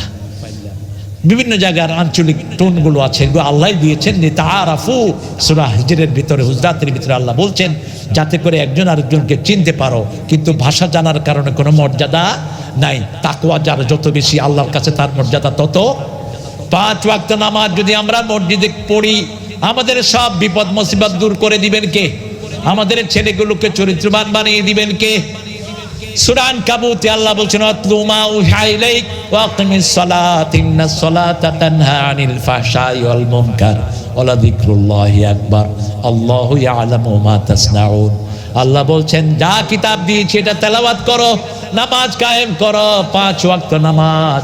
এই নামাজ তোমাদেরকে সব অপরাধ থেকে ফিরিয়ে দিবে, সব অপরাধ থেকে মুক্ত রাখবে। আমাদের অফিস আদালতের লোকেরা যদি নামাজি হয়ে যায়, আমাদের অফিসগুলো সুদ মুক্ত, ঘুষ মুক্ত হয়ে যাবে। ঠিক তবে ঠিক। আর যদি আখিরাত চোখের সামনে থাকে, তাহলে কোনো অপরাধ করবে না। মৃত্যুর পরে প্রত্যেকের হিসাব কাকে দিতে হবে? আল্লাহকে দিতে হবে। ওমর ফারুকের কথা চিন্তা করেন, কত বড় শার্দুল, কতবার জান্নাতের খোঁজ খবর পেয়েছেন। রাসূল মেরাজে গিয়েছেন, গিয়ে দেখেন এক সুন্দর বিল্ডিং। রাসূল ওযু করছেন বিল্ডিং এর পাশে, জিজ্ঞেস করছেন জিবরাইল আমিন, এত সুন্দর বিল্ডিং, পুরা জান্নাত খুঁজে পেলাম না, এটা কার জন্য বানিয়েছেন? রাসূল সাল্লাল্লাহু আলাইহি সাল্লামকে জিবরাইল আমিন আলাইহিস সালাম বললেন এটা ওমর ফারুক রাদিয়াল্লাহু আনহুর জন্য আল্লাহ বানিয়েছেন। আরো আস্তে করে সুবহানাল্লাহ। রাসূল সাল্লাল্লাহু আলাইহি সাল্লাম জান্নাতে হাঁটছেন, রাসূলের সামনে আরেকজন হাঁটছেন, রাসূল পায়ের আওয়াজ শুনছেন। রাসূল দুনিয়াতে এসে বললেন বেলাল কি আমল তুমি করো? আমি জান্নাতে গিয়েও আমি দেখেছি আমার আগে তোমার পায়ের আওয়াজ জান্নাতে চলছে। কি আমল তুমি করো? বেলাল রাদিয়াল্লাহু আনহু বলছেন কি আমল করি আমি জানি না, তবে ওযু করলেই 2 রাকাত তাহিয়াতুল ওযু নামাজ আমি আদায় করে নেই। আমরা আজকে থেকে এই নামাজটা ছাড়বো না, শুধু জুমার দিন আমরা এটা পড়ি। প্রত্যেক ওযুর পরে 2 রাকাত নামাজ পড়বেন, তাহলে আপনাকে জান্নাতে পাঠিয়ে দিবেন কে? উনি হাটের দুনিয়াতে, পায়ের আওয়াজ শোনা যায় কোথায় কোথায়? কত বড় ছিলেন ওমর। দেখেন আলী রাদিয়াল্লাহু আনহু স্বপ্ন দেখছেন রাসূল সাল্লাল্লাহু আলাইহি ওয়াসাল্লামের কাছে একজন খেজুর নিয়ে আসছেন। কি দেখতেছেন? স্বপ্ন দেখছেন। রাসূল তখন দুনিয়াতে নাই। রাসূল সবাইকে খেজুর দিচ্ছেন। আলীকেও 2টা খেজুর দিলেন। কয়টা? 2টা খেজুর দিলেন। আলী খেয়ে বলেন, ইয়া রাসূলুল্লাহ, খেজুরটা খুব মজা, আমারে আরো দেন। রাসূল বলছেন, আর দেয়া যাবে না। এখন নামাজ পড়তে আসছে, তখন ওমর ফারুক রাষ্ট্র চালাচ্ছেন। তিনি মসজিদে নববীর ইমাম। সালাম ফিরিয়ে তিনার কাছে এক ঝুড়ি খেজুর নিয়ে এক মহিলা আসলেন। তিনি সবাইকে 2টা করে দিচ্ছেন। কয়টা? আলীকেও 2টা দিলেন। আলী খেয়ে বলছেন, খুব মজা, আরো 2টা দেন। ওমর ফারুক বললেন, যদি রাসূল তোমাকে আরো বেশি দিতেন, আমিও তোমাকে বেশি দিতাম। এখন তিনি বলছেন, আমার স্বপ্নের খবর আপনি জানেন কেমনে? এবার ওমর ফারুক বলছেন, এক মুমিনের খবর আল্লাহ নিজে আরেক মুমিনকে জানায়া দেয়। কত বড় মানুষ সেই ওমর! ওমর রাদিয়াল্লাহু আনহু আবু লুলু ছুরি মেরে দিয়েছেন এই ফজরের নামাজে, 2য় রাকাতে। আবু লুলু ইহুদি, তার ভুঁড়ি বের করে ফেলেছেন ওমর ফারুকের। এরপরে কিছুদিন পরে তিনি চলে গেলেন। তিনি অসুস্থ, চিকিৎসার পয়সা নাই, অর্ধ পৃথিবীর শাসক। বিছনায় শুয়ে বলছেন, আব্দুল্লাহ ইবনে ওমর, মা আয়েশার কাছে যাও, গিয়ে বলো সারা জীবন রাসূলের বাম হাতে ছিলাম, রাসূলের ডান হাতে আবু বকরের কবর। তিনি মা আয়েশার বাবা, আমার তো তিনি কিছুই না। আমার পক্ষ থেকে একটু অনুরোধ করো, তিনি যদি দয়া করে বাম পাশের জায়গাটা আমাকে দিয়ে দেন, আমার জীবন ধন্য হবে। দুনিয়াতেও রাসূলের সাথে ছিলাম, মৃত্যুর পরেও রাসূলের পাশে থাকলাম। আব্দুল্লাহ ইবনে ওমর যখন গিয়ে মা আয়েশাকে বললেন সাইয়েদনা আমিরুল মুমিনিন আবু ওমরের কথা, তিনি বললেন, জায়গাটা আমি আমার জন্য রেখেছি, কিন্তু যেহেতু আমিরুল মুমিনিন চেয়েছেন, আমি ওনাকে দান করে দিলাম। ওমর ফারুক বললেন, এখনো নিও না, আমার মৃত্যুর পরে আবার জিজ্ঞেস করবা। যদি তিনি একই সিদ্ধান্ত জানায়, তাহলে আমাকে এখানে মাটি দিও। আর যদি সিদ্ধান্ত না দেয়, মরুভূমির যে কোনো জায়গায় আমাকে ফেলে রেখো। এই ওমর ফারুক মৃত্যুর পরে একজন সাহাবী স্বপ্ন দেখলেন। তিনি খুব ব্যস্ত।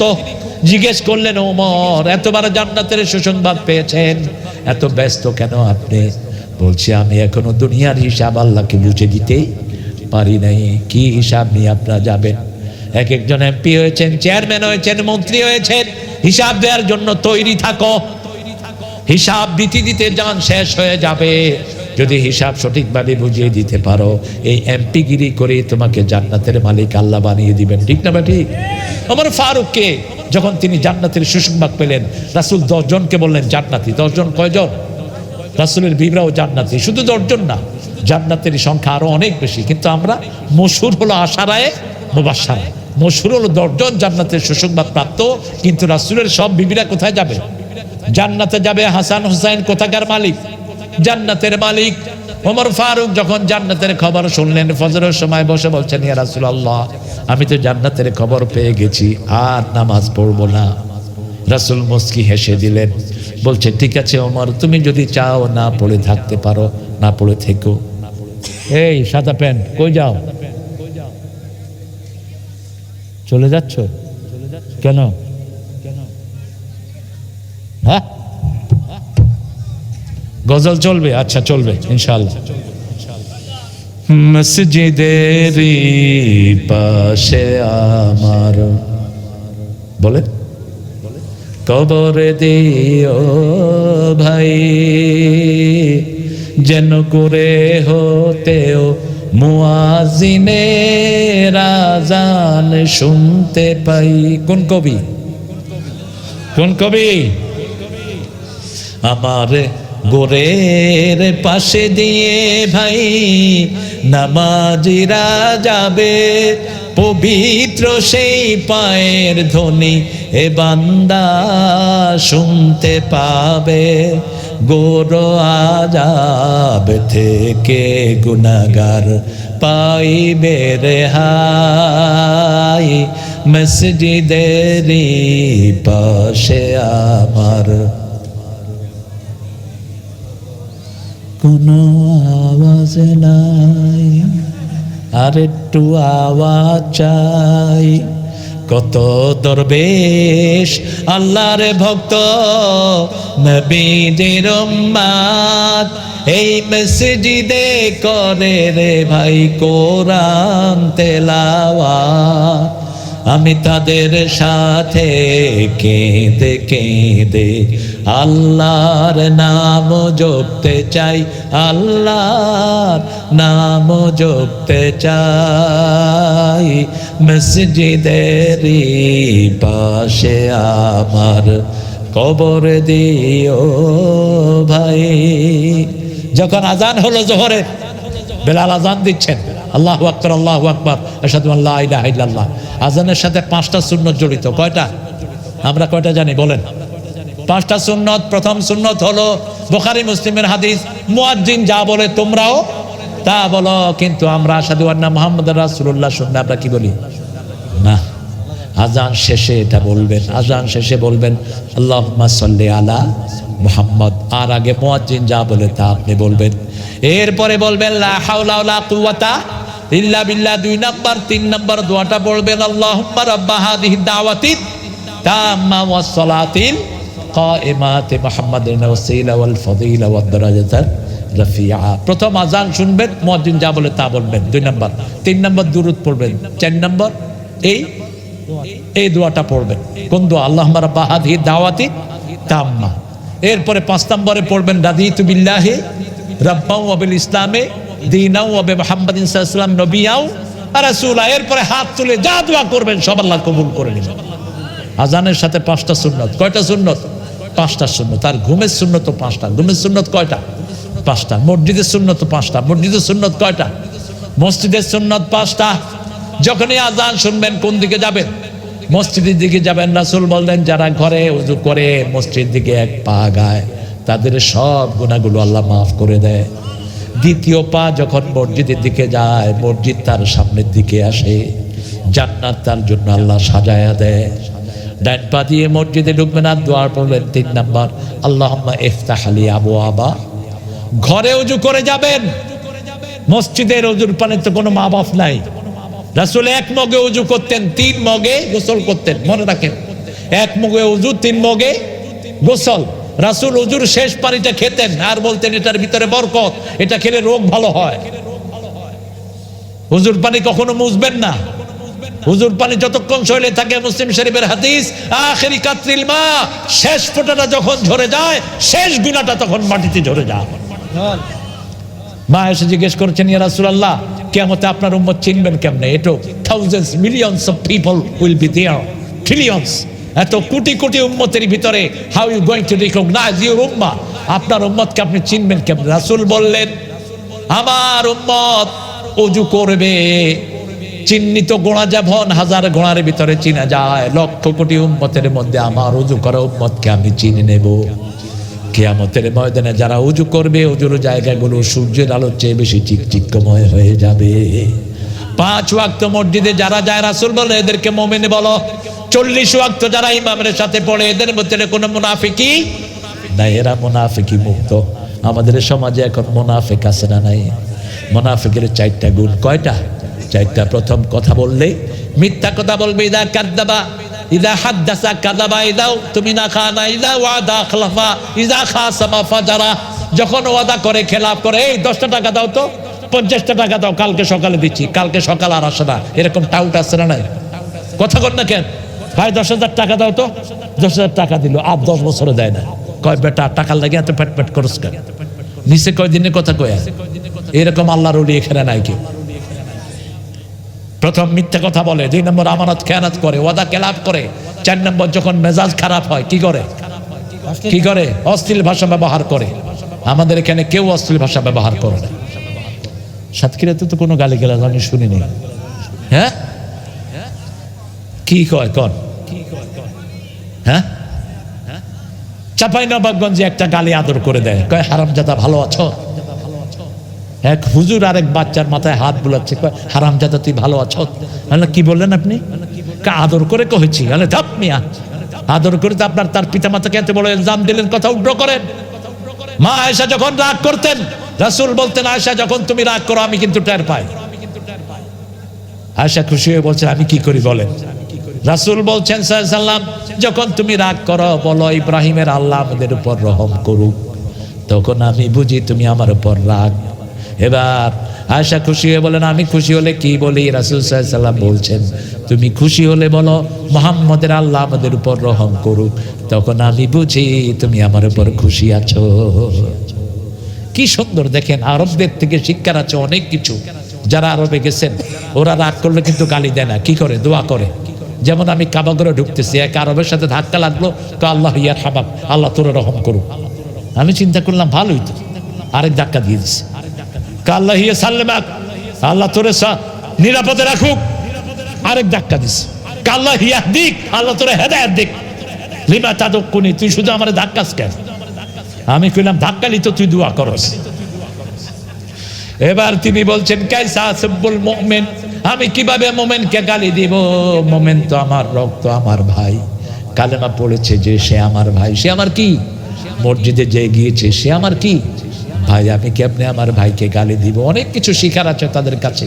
এই চারটা বদগুণের যে একটা যার মধ্যে থাকবে, রাসূল বলছেন সে হলো 25% মুনাফিক, দুইটা যার মধ্যে থাকবে 50%, তিনটা যার মধ্যে থাকবে 75%, চারটা যার মধ্যে থাকবে পরিপূর্ণ মুনাফিক, জাহান্নামের সবচেয়ে শেষে যাবে তারা। ঠিক না ঠিক? মুনাফিক মসজিদে গেলে শুধু লাফাবে, দেখবে ইমাম একটু নামাজ লম্বা করলে পিছন থেকে গলা খাকনি শুরু হয়। আপনাদের মসজিদে নাই? আছে না নাই? খবরদার, কখনো ইমামকে সতর্ক করবেন না। হ্যাঁ, ইমাম যেন মুসল্লিদের দিকে তাকায়, তাকিয়ে যেন কেরাত ধরে। রাসূল সবচেয়ে লম্বা কেরাত পড়তেন ফজরে, কিন্তু একদিন ফজরে নাস ফালাক দিয়ে শেষ করে দিলেন। সাহাবায়ে কেরাম বললেন, ইয়া রাসূলুল্লাহ, আপনি তো 60 আয়াত, 80 আয়াত, 120 আয়াত, এখনো মক্কা মদিনায় গেলে দেখবেন আপনারা সবচেয়ে লম্বা কেরাত হলো ফজরে আর এশা। আমি আব্দুর রহমান হুযাইফের পিছনে দাঁড়িয়েছি, সূরা রহমান ধরেছেন তিনি ফজরে। আমাদের এক লোক দাঁড়িয়ে যাচ্ছে, আবার বসে যাচ্ছে, আবার উঠতেছে, আবার বসে যাচ্ছে। আমি ওনাকে বললাম, sit down, be seated, headless and সলদে, আপনি বসে নামাজ পড়া। নামাজের পরে জিজ্ঞেস করলাম, মিনাই না আনতা? কয় বাড়ি নোয়াখালী। বুঝছেন নি? তো এত দাঁড়াইতেছেন কেন? কয় কইলজা গেলেও নজ ছাড়তেন না। কেন? কয় বাবা কি কেরাত, যতক্ষণ শুনতেছি চোখ বেয়ে বেয়ে পানি পড়তেছি। এটাই হলো নামাজের মজা। কিন্তু যখন আপনি দেখবেন কোনো শিশু আছে, রাসূলকে সাহাবায়ে কেরাম বললেন, নাজ ফালাক দিয়ে শেষ করলেন কেন? রাসূল বললেন, আমি একটা শিশুর কান্না শুনেছি, আমার মনে হয়েছে ওই শিশুর মা আমার পিছনে নামাজে আছে, আমি সবার নবী, এই জন্য ওই শিশুর জন্য আমি নামাজটাকে সংক্ষিপ্ত করে দিয়েছি। আপনি যখনই কোনো শিশুর কান্না শুনবেন, ইমাম সাহেব নামাজ সংক্ষিপ্ত করে দিবেন। যখন কোনো মুরব্বী বলবে এই গেল রে, তখন কি করবেন? নামাজ সংক্ষিপ্ত করে দিবেন। আপনি পিছনের দিকে খেয়াল রাখবেন, আপনার পিছনে কোন মুসল্লিগুলি দাঁড়িয়েছে। আমরা মসজিদের ভিতরে গেলে আদবের সাথে থাকবো, ইমামের উপরে কথা বলবো না, কাতারগুলো সোজা করব। যারা মসজিদে হট্টগোল করে এদের আমল বরবাদ হয়ে যায়। খবরদার, মসজিদে কখনো কথা বলবো না। মসজিদে যতক্ষণ আপনি তাসবিহ করবেন ততক্ষণ নামাজের সওয়াব আমলনামায় হবে। আপনি নামাজ না পড়লেও আসসালাত ইন্তজারুস সালাতে সালাত, রাসূল বলছেন এক নামাজ থেকে আরেক নামাজ জন্য অপেক্ষা করাও নামাজ। অপেক্ষা করা কি? নামাজ যাদের অন্তর মসজিদের সাথে ঝুলে থাকবে, রাসূল বলছেন এদেরকে আল্লাহ আরশের ছায়া তলে ছায়া দিবেন, যেই দিন কিয়ামতে কোনো ছায়া থাকবে না। ও নামাজি আমার ঘরে নামাজে পড়ো আজ, বিছিয়ে দিলাম তোমার তরে হৃদয় যায় নামাজ। ও নামাজি আমার ঘরে নামাজে পড়ো আজ। সুন্নতগুলো ঘরে পড়বেন, আর ফরজগুলো কোথায়? তারাবি যারা ঘরে পড়েছেন সওয়াব পেয়েছেন সবচেয়ে বেশি। রাসূল 3 দিন তারাবি পড়েছেন। কয়দিন? 3 দিন। এরপর আর মসজিদে তারাবি পড়েননি। রাসূল চিন্তা করলেন যদি পড়ে এটা ফরজ হয়ে যেতে পারে। ঘরে 2 রাকাত নফল পড়লে মসজিদে 4 রাকাতের সওয়াব পাওয়া যায়। বলছেন রাহমাতাল লিল আলামিন। রাসূল বলছেন ঘরগুলোকে মসজিদ বানায় না, কবরও বানায় না, ঘর যেন নামাজ শূন্য না হয়। আজান ছাড়া মসজিদের মাইকে কোনো ঘোষণা দেয়া কেমন? একদম হারাম, নিষেধ। এক সাহাবী এসে রাসূলকে বলছেন, ইয়া রাসূলুল্লাহ আমার ব্যবসা যেন বাড়ে, এই জন্য আপনি একটু দোয়া করেন। রাসূল বলছেন তোমরা দোয়া করো এর ব্যবসা যেন ধ্বংস হয়ে যায়। মসজিদের মাইক কোনো ব্যক্তিগত জিনিসের জন্য নয়। আরেকজন এসে বলছেন, ইয়া রাসূলুল্লাহ আমার জন্য দোয়া করেন, আমার ছেলেটা হারানো গিয়েছে। রাসূল বলছেন তোমার ছেলেটা যেন আর না পাও, তোমরা আমিন কও। আপনি ব্যক্তিগতভাবে সেটা নেবেন, কিন্তু মসজিদের মাইকে এই এখন সেহরি শেষ সময় উঠেন, কে দিয়েছে তোমাকে এই অধিকার? Who has given you this? দুইবার আজান হতো, একটা সেহরির আজান আর একটা ফজরের আজান, আপনি সেটা করতে পারেন। কিন্তু এই যে মসজিদের মাইক বাজায়া এরপরে গান গায়, কত কিছু করে, এরকম আল্লাহর ওলি আছে না নাই? মসজিদ পাইছে এবার গান শুরু করছে। আপনি তো তাহাজ্জুদের নামাজে ধ্বংস করে দিচ্ছেন মানুষের। কোরআন তেলাওয়াত করার গজল, হ্যাঁ কি কোরআন তেলাওয়াত করার গজল কি? ও গজলের মতো কোরআন তেলাওয়াত নিষেধ। আপনি গানের সুরে কোরআন তেলাওয়াত করবেন না। মৃত্যু ব্যক্তির ঘোষণা দেয়া, রাসূল সাল্লাল্লাহু আলাইহি ওয়াসাল্লাম শুধু মুতার যুদ্ধের ঘোষণা দিয়েছেন মিম্বার থেকে। কোন যুদ্ধ? মুতার যুদ্ধের 3 জন শহীদের ঘোষণা দিয়েছেন, আব্দুল্লাহ বিন রাওহা, যায়েদ বিন হারেসা, এরপরে আরেকজন সাহাবী আব্দুল্লাহ বিন রাওহা। এই 3 জনের ঘোষণা মসজিদে নববী থেকে দিয়েছেন। বাকি কোনো সাধারণ মৃত্যুর ঘোষণাও দেন নেই মসজিদের মিম্বার থেকে। এটা নিষেধ। রাসূল যেটা দেন নেই সেটা আমরা দিতে পারবো না। আচ্ছা, এর মৃত ব্যক্তির ঘোষণা দেওয়া গেল। রমজান মাসে ইফতার ও সেহরির সময় ডাকাডাকি করা, বললাম সেটা। এটা রাসূলের সময় আজান হতো, একটা হতো সেহরির আজান, আরেকটা কি ফজরের আজান। এই 2টা আজান হতো। আমরা ইনশাআল্লাহ রাসূলের সুন্নাতটা মানবো। মহিলারা মসজিদে জুমার নামাজ ও ঈদের নামাজ পড়তে যেতে পারবে কিনা? মহিলারা যদি মসজিদে আসে, রাসূল বলেছেন লা তামনাউ আমাতাল্লাহি মাসাজিদাল্লাহ, হাদিসটা মনে রাখেন। লা তামনাউ আমাতাল্লাহি মাসাজিদাল্লাহ, আল্লাহর বান্দীদেরকে মসজিদ থেকে নিষেধ করে দিও না। তবে ঈদের নামাজে রাসূল বলেছেন যেই মহিলা অসুস্থ সেও যেন নামাজে আসে। যেই মহিলা অসুস্থ সেও যেন নামাজে আসে। নামাজের দোয়া এবং বয়ানের আনন্দে তিনি শামিল হবেন। রাসূল সাল্লাল্লাহু আলাইহি ওয়াসাল্লাম জীবনে যতগুলো ঈদের নামাজ পড়িয়েছেন সবগুলো ঈদের নামাজে ওনার সব বিবিরা, সব নাতিরা সব হাজির ছিলেন। আল্লাহ আমাদেরকে এগুলো করার তৌফিক দান করেন। কিন্তু কোনো মেয়ে যদি গোপনে ঘরে নামাজ পড়ে তার সওয়াব বেশি না কম? অনেক বেশি। মহিলারা যত গোপন করবে সওয়াব তত বেশি। কিন্তু কোনো মেয়ে যদি মসজিদে আসে আপনি নিষেধ করার ক্ষমতা নাই। রাসূলের সব বিবিরা রাসূলের সাথে ফজরের নামাজে থাকতেন। মায়েশা থেকে অনেকগুলো হাদিস বুখারীতে এসেছে। রাসূল সাল্লাল্লাহু আলাইহি ওয়াসাল্লাম যখন ফজর নামাজ শেষ করতেন তখন অন্ধকার থাকতো। আমরা অন্ধকারের ভিতরে ঘরে চলে আসতাম, আমাদের অবয়বগুলি বোঝা যেত না। আমরা আজকে সিদ্ধান্তে উপনীত হলাম আমরা মসজিদগুলোকে আবাদ করব। রাজি আছি তো? রাজি আছি তো? মসজিদের সাথে আমাদের নামটা ঝুলিয়ে রাখবো, মসজিদ বানানোর চেষ্টা করব। পৃথিবীতে আপনি দেখেছেন টার্কিতে ভূমিকম্প হয়েছে, সব খসে পড়েছে কিন্তু কোনো মসজিদ খসে পড়ে নেই। মাদ্রাজে ভূমিকম্প হয়েছে, সব ঘরবাড়ি ধসে পড়েছে কিন্তু মসজিদ ধসে পড়ে নেই। এগুলোকে হেফাজত করবেন কে? এই যে ভূমিকম্প সাতক্ষীরাতে হয়েছে, আপনি দেখেন কোন জায়গা থেকে শুরু হয়েছে। সবচেয়ে বেশি সেরেকের জায়গা যেটা আশা শনির গলিতে গলিতে মূর্তি, গলিতে গলিতে সেখানে মন্দির। এত বেশি নোংরা জায়গা এটা। মোদি এসে এটাকে চয়েস করেছে সারা বাংলাদেশের শ্রেষ্ঠ জায়গা হিসাবে। এই জন্য মূর্তি আছে যেখানে, বিপদ আছে সেখানে। মূর্তি থেকে আপনারা হেফাজতে থাকবেন। দুবাইতে যখনই মন্দির করা হলো, দুবাইতে পানি আসলো, বন্যা আসলো, নূহ আলাইহিস সালামের প্লাবন আসার মূল কারণ হলো মূর্তি। 5টা মূর্তির পূজা তারা শুরু করেছিল। আদ্দা সোয়াক সূরা নূহের ভিতরে আল্লাহ 5টার নাম দিয়েছেন। এই মূর্তি যখন আসলো সাইয়েদনা নূহ আলাইহিস সালাম দোয়া করলেন লা তাদার আলাল আরদি মিনাল কাফিরিনা দাইয়ারা, কাফিরদের একটা ঘর আপনি বাঁচিয়ে রাখেন না। ইনতাযিরহুম ইয়াদিল্লু ইবাদাক ওয়া লা ইয়ালিদু ইল্লা ফাজিরান কাফারা। যদি একটা ঘর বেঁচে থাকে এই অবৈধ পথ থেকে, পাপীর ঘর থেকে পাপিষ্ট বের হবে। আপনি সবগুলো আন্ডা বাচ্চা সহ ধুয়ে দেন। সেই জন্য আমরা চেষ্টা করব আমাদের 7 বছরের যে বাচ্চারা আছে এদেরকে নিয়ে আমরা কোথায় যাব? মসজিদে যাব। তার কি প্রত্যেক মসজিদের সামনে একটা বড় লেখা আছে, উইদাউট চাইল্ড মস্ক ইজ গ্রেভইয়ার্ড। যেই মসজিদে বাচ্চার আওয়াজ শোনা যায় না ওটা মসজিদ না, ওটা কবরস্থান। ওটা কি? কবরস্থান। কারণ আমাদের পরেই মসজিদের দায়িত্ব নেবে কারা? আমাদের শিশুরা।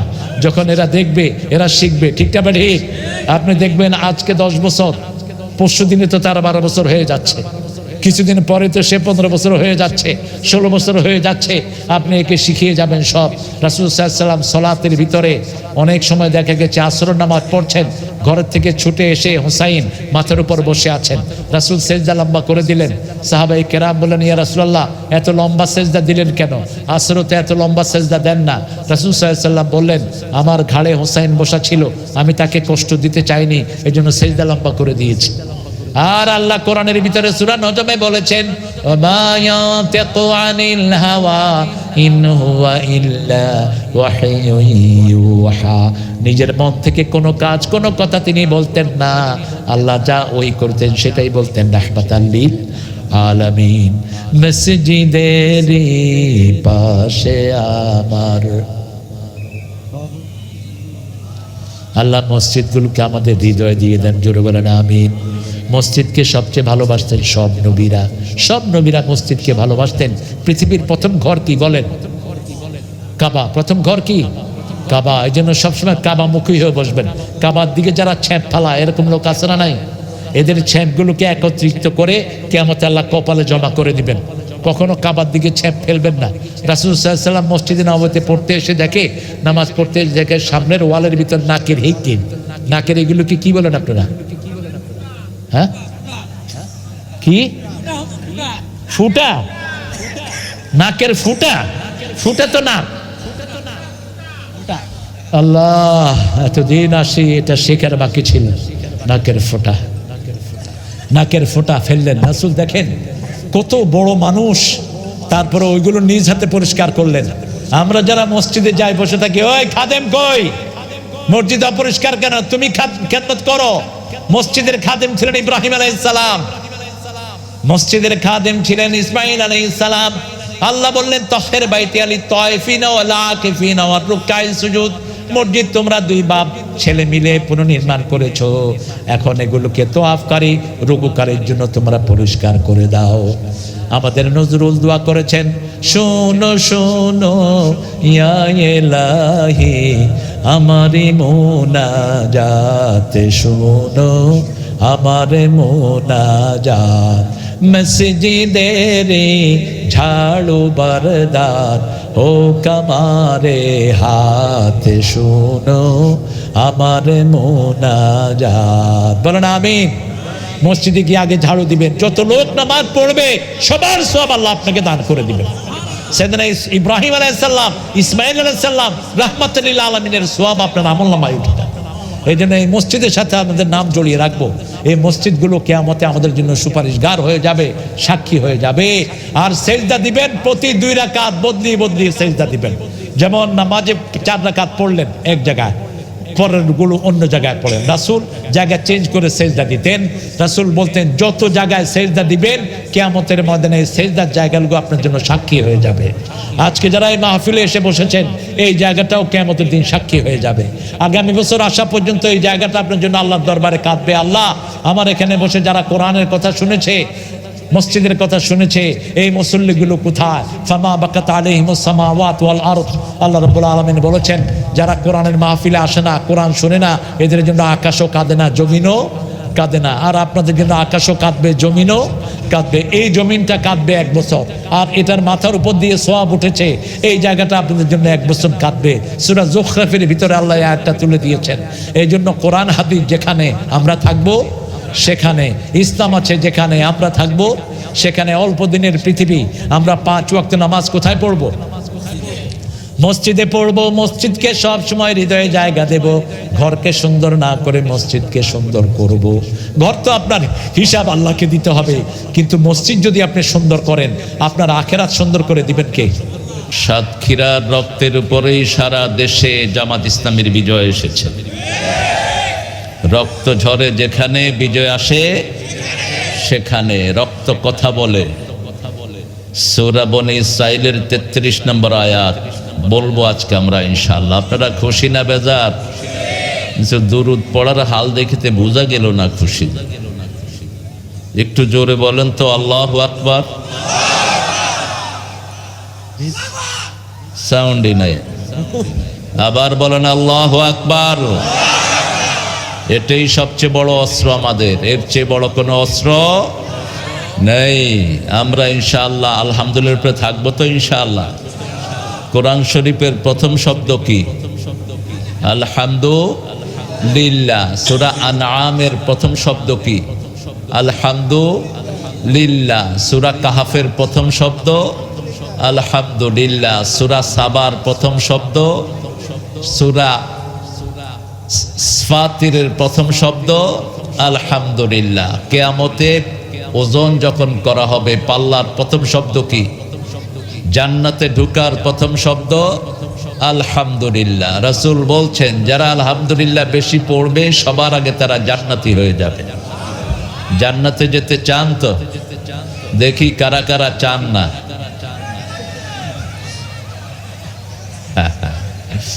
আগে তো না দিয়ে শুরু হয়েছে ইসলাম। আগে না, লা ইলাহা, কোন ইলা রাখা যাবে না, কারো আইন মানা যাবে না, কারো ধার ধারা যাবে না, একজনকে মানতে হবে। ঠিক না ঠিক? লা সব নিষেধ করে দিতে হবে। একজনের গোলাম। গোলাম কার? একজনের গোলাম। সেই গোলামের উপর থাকবো তো ইনশাআল্লাহ। কারা কারা থাকবে একটু হাত তুলে দেখা দেই।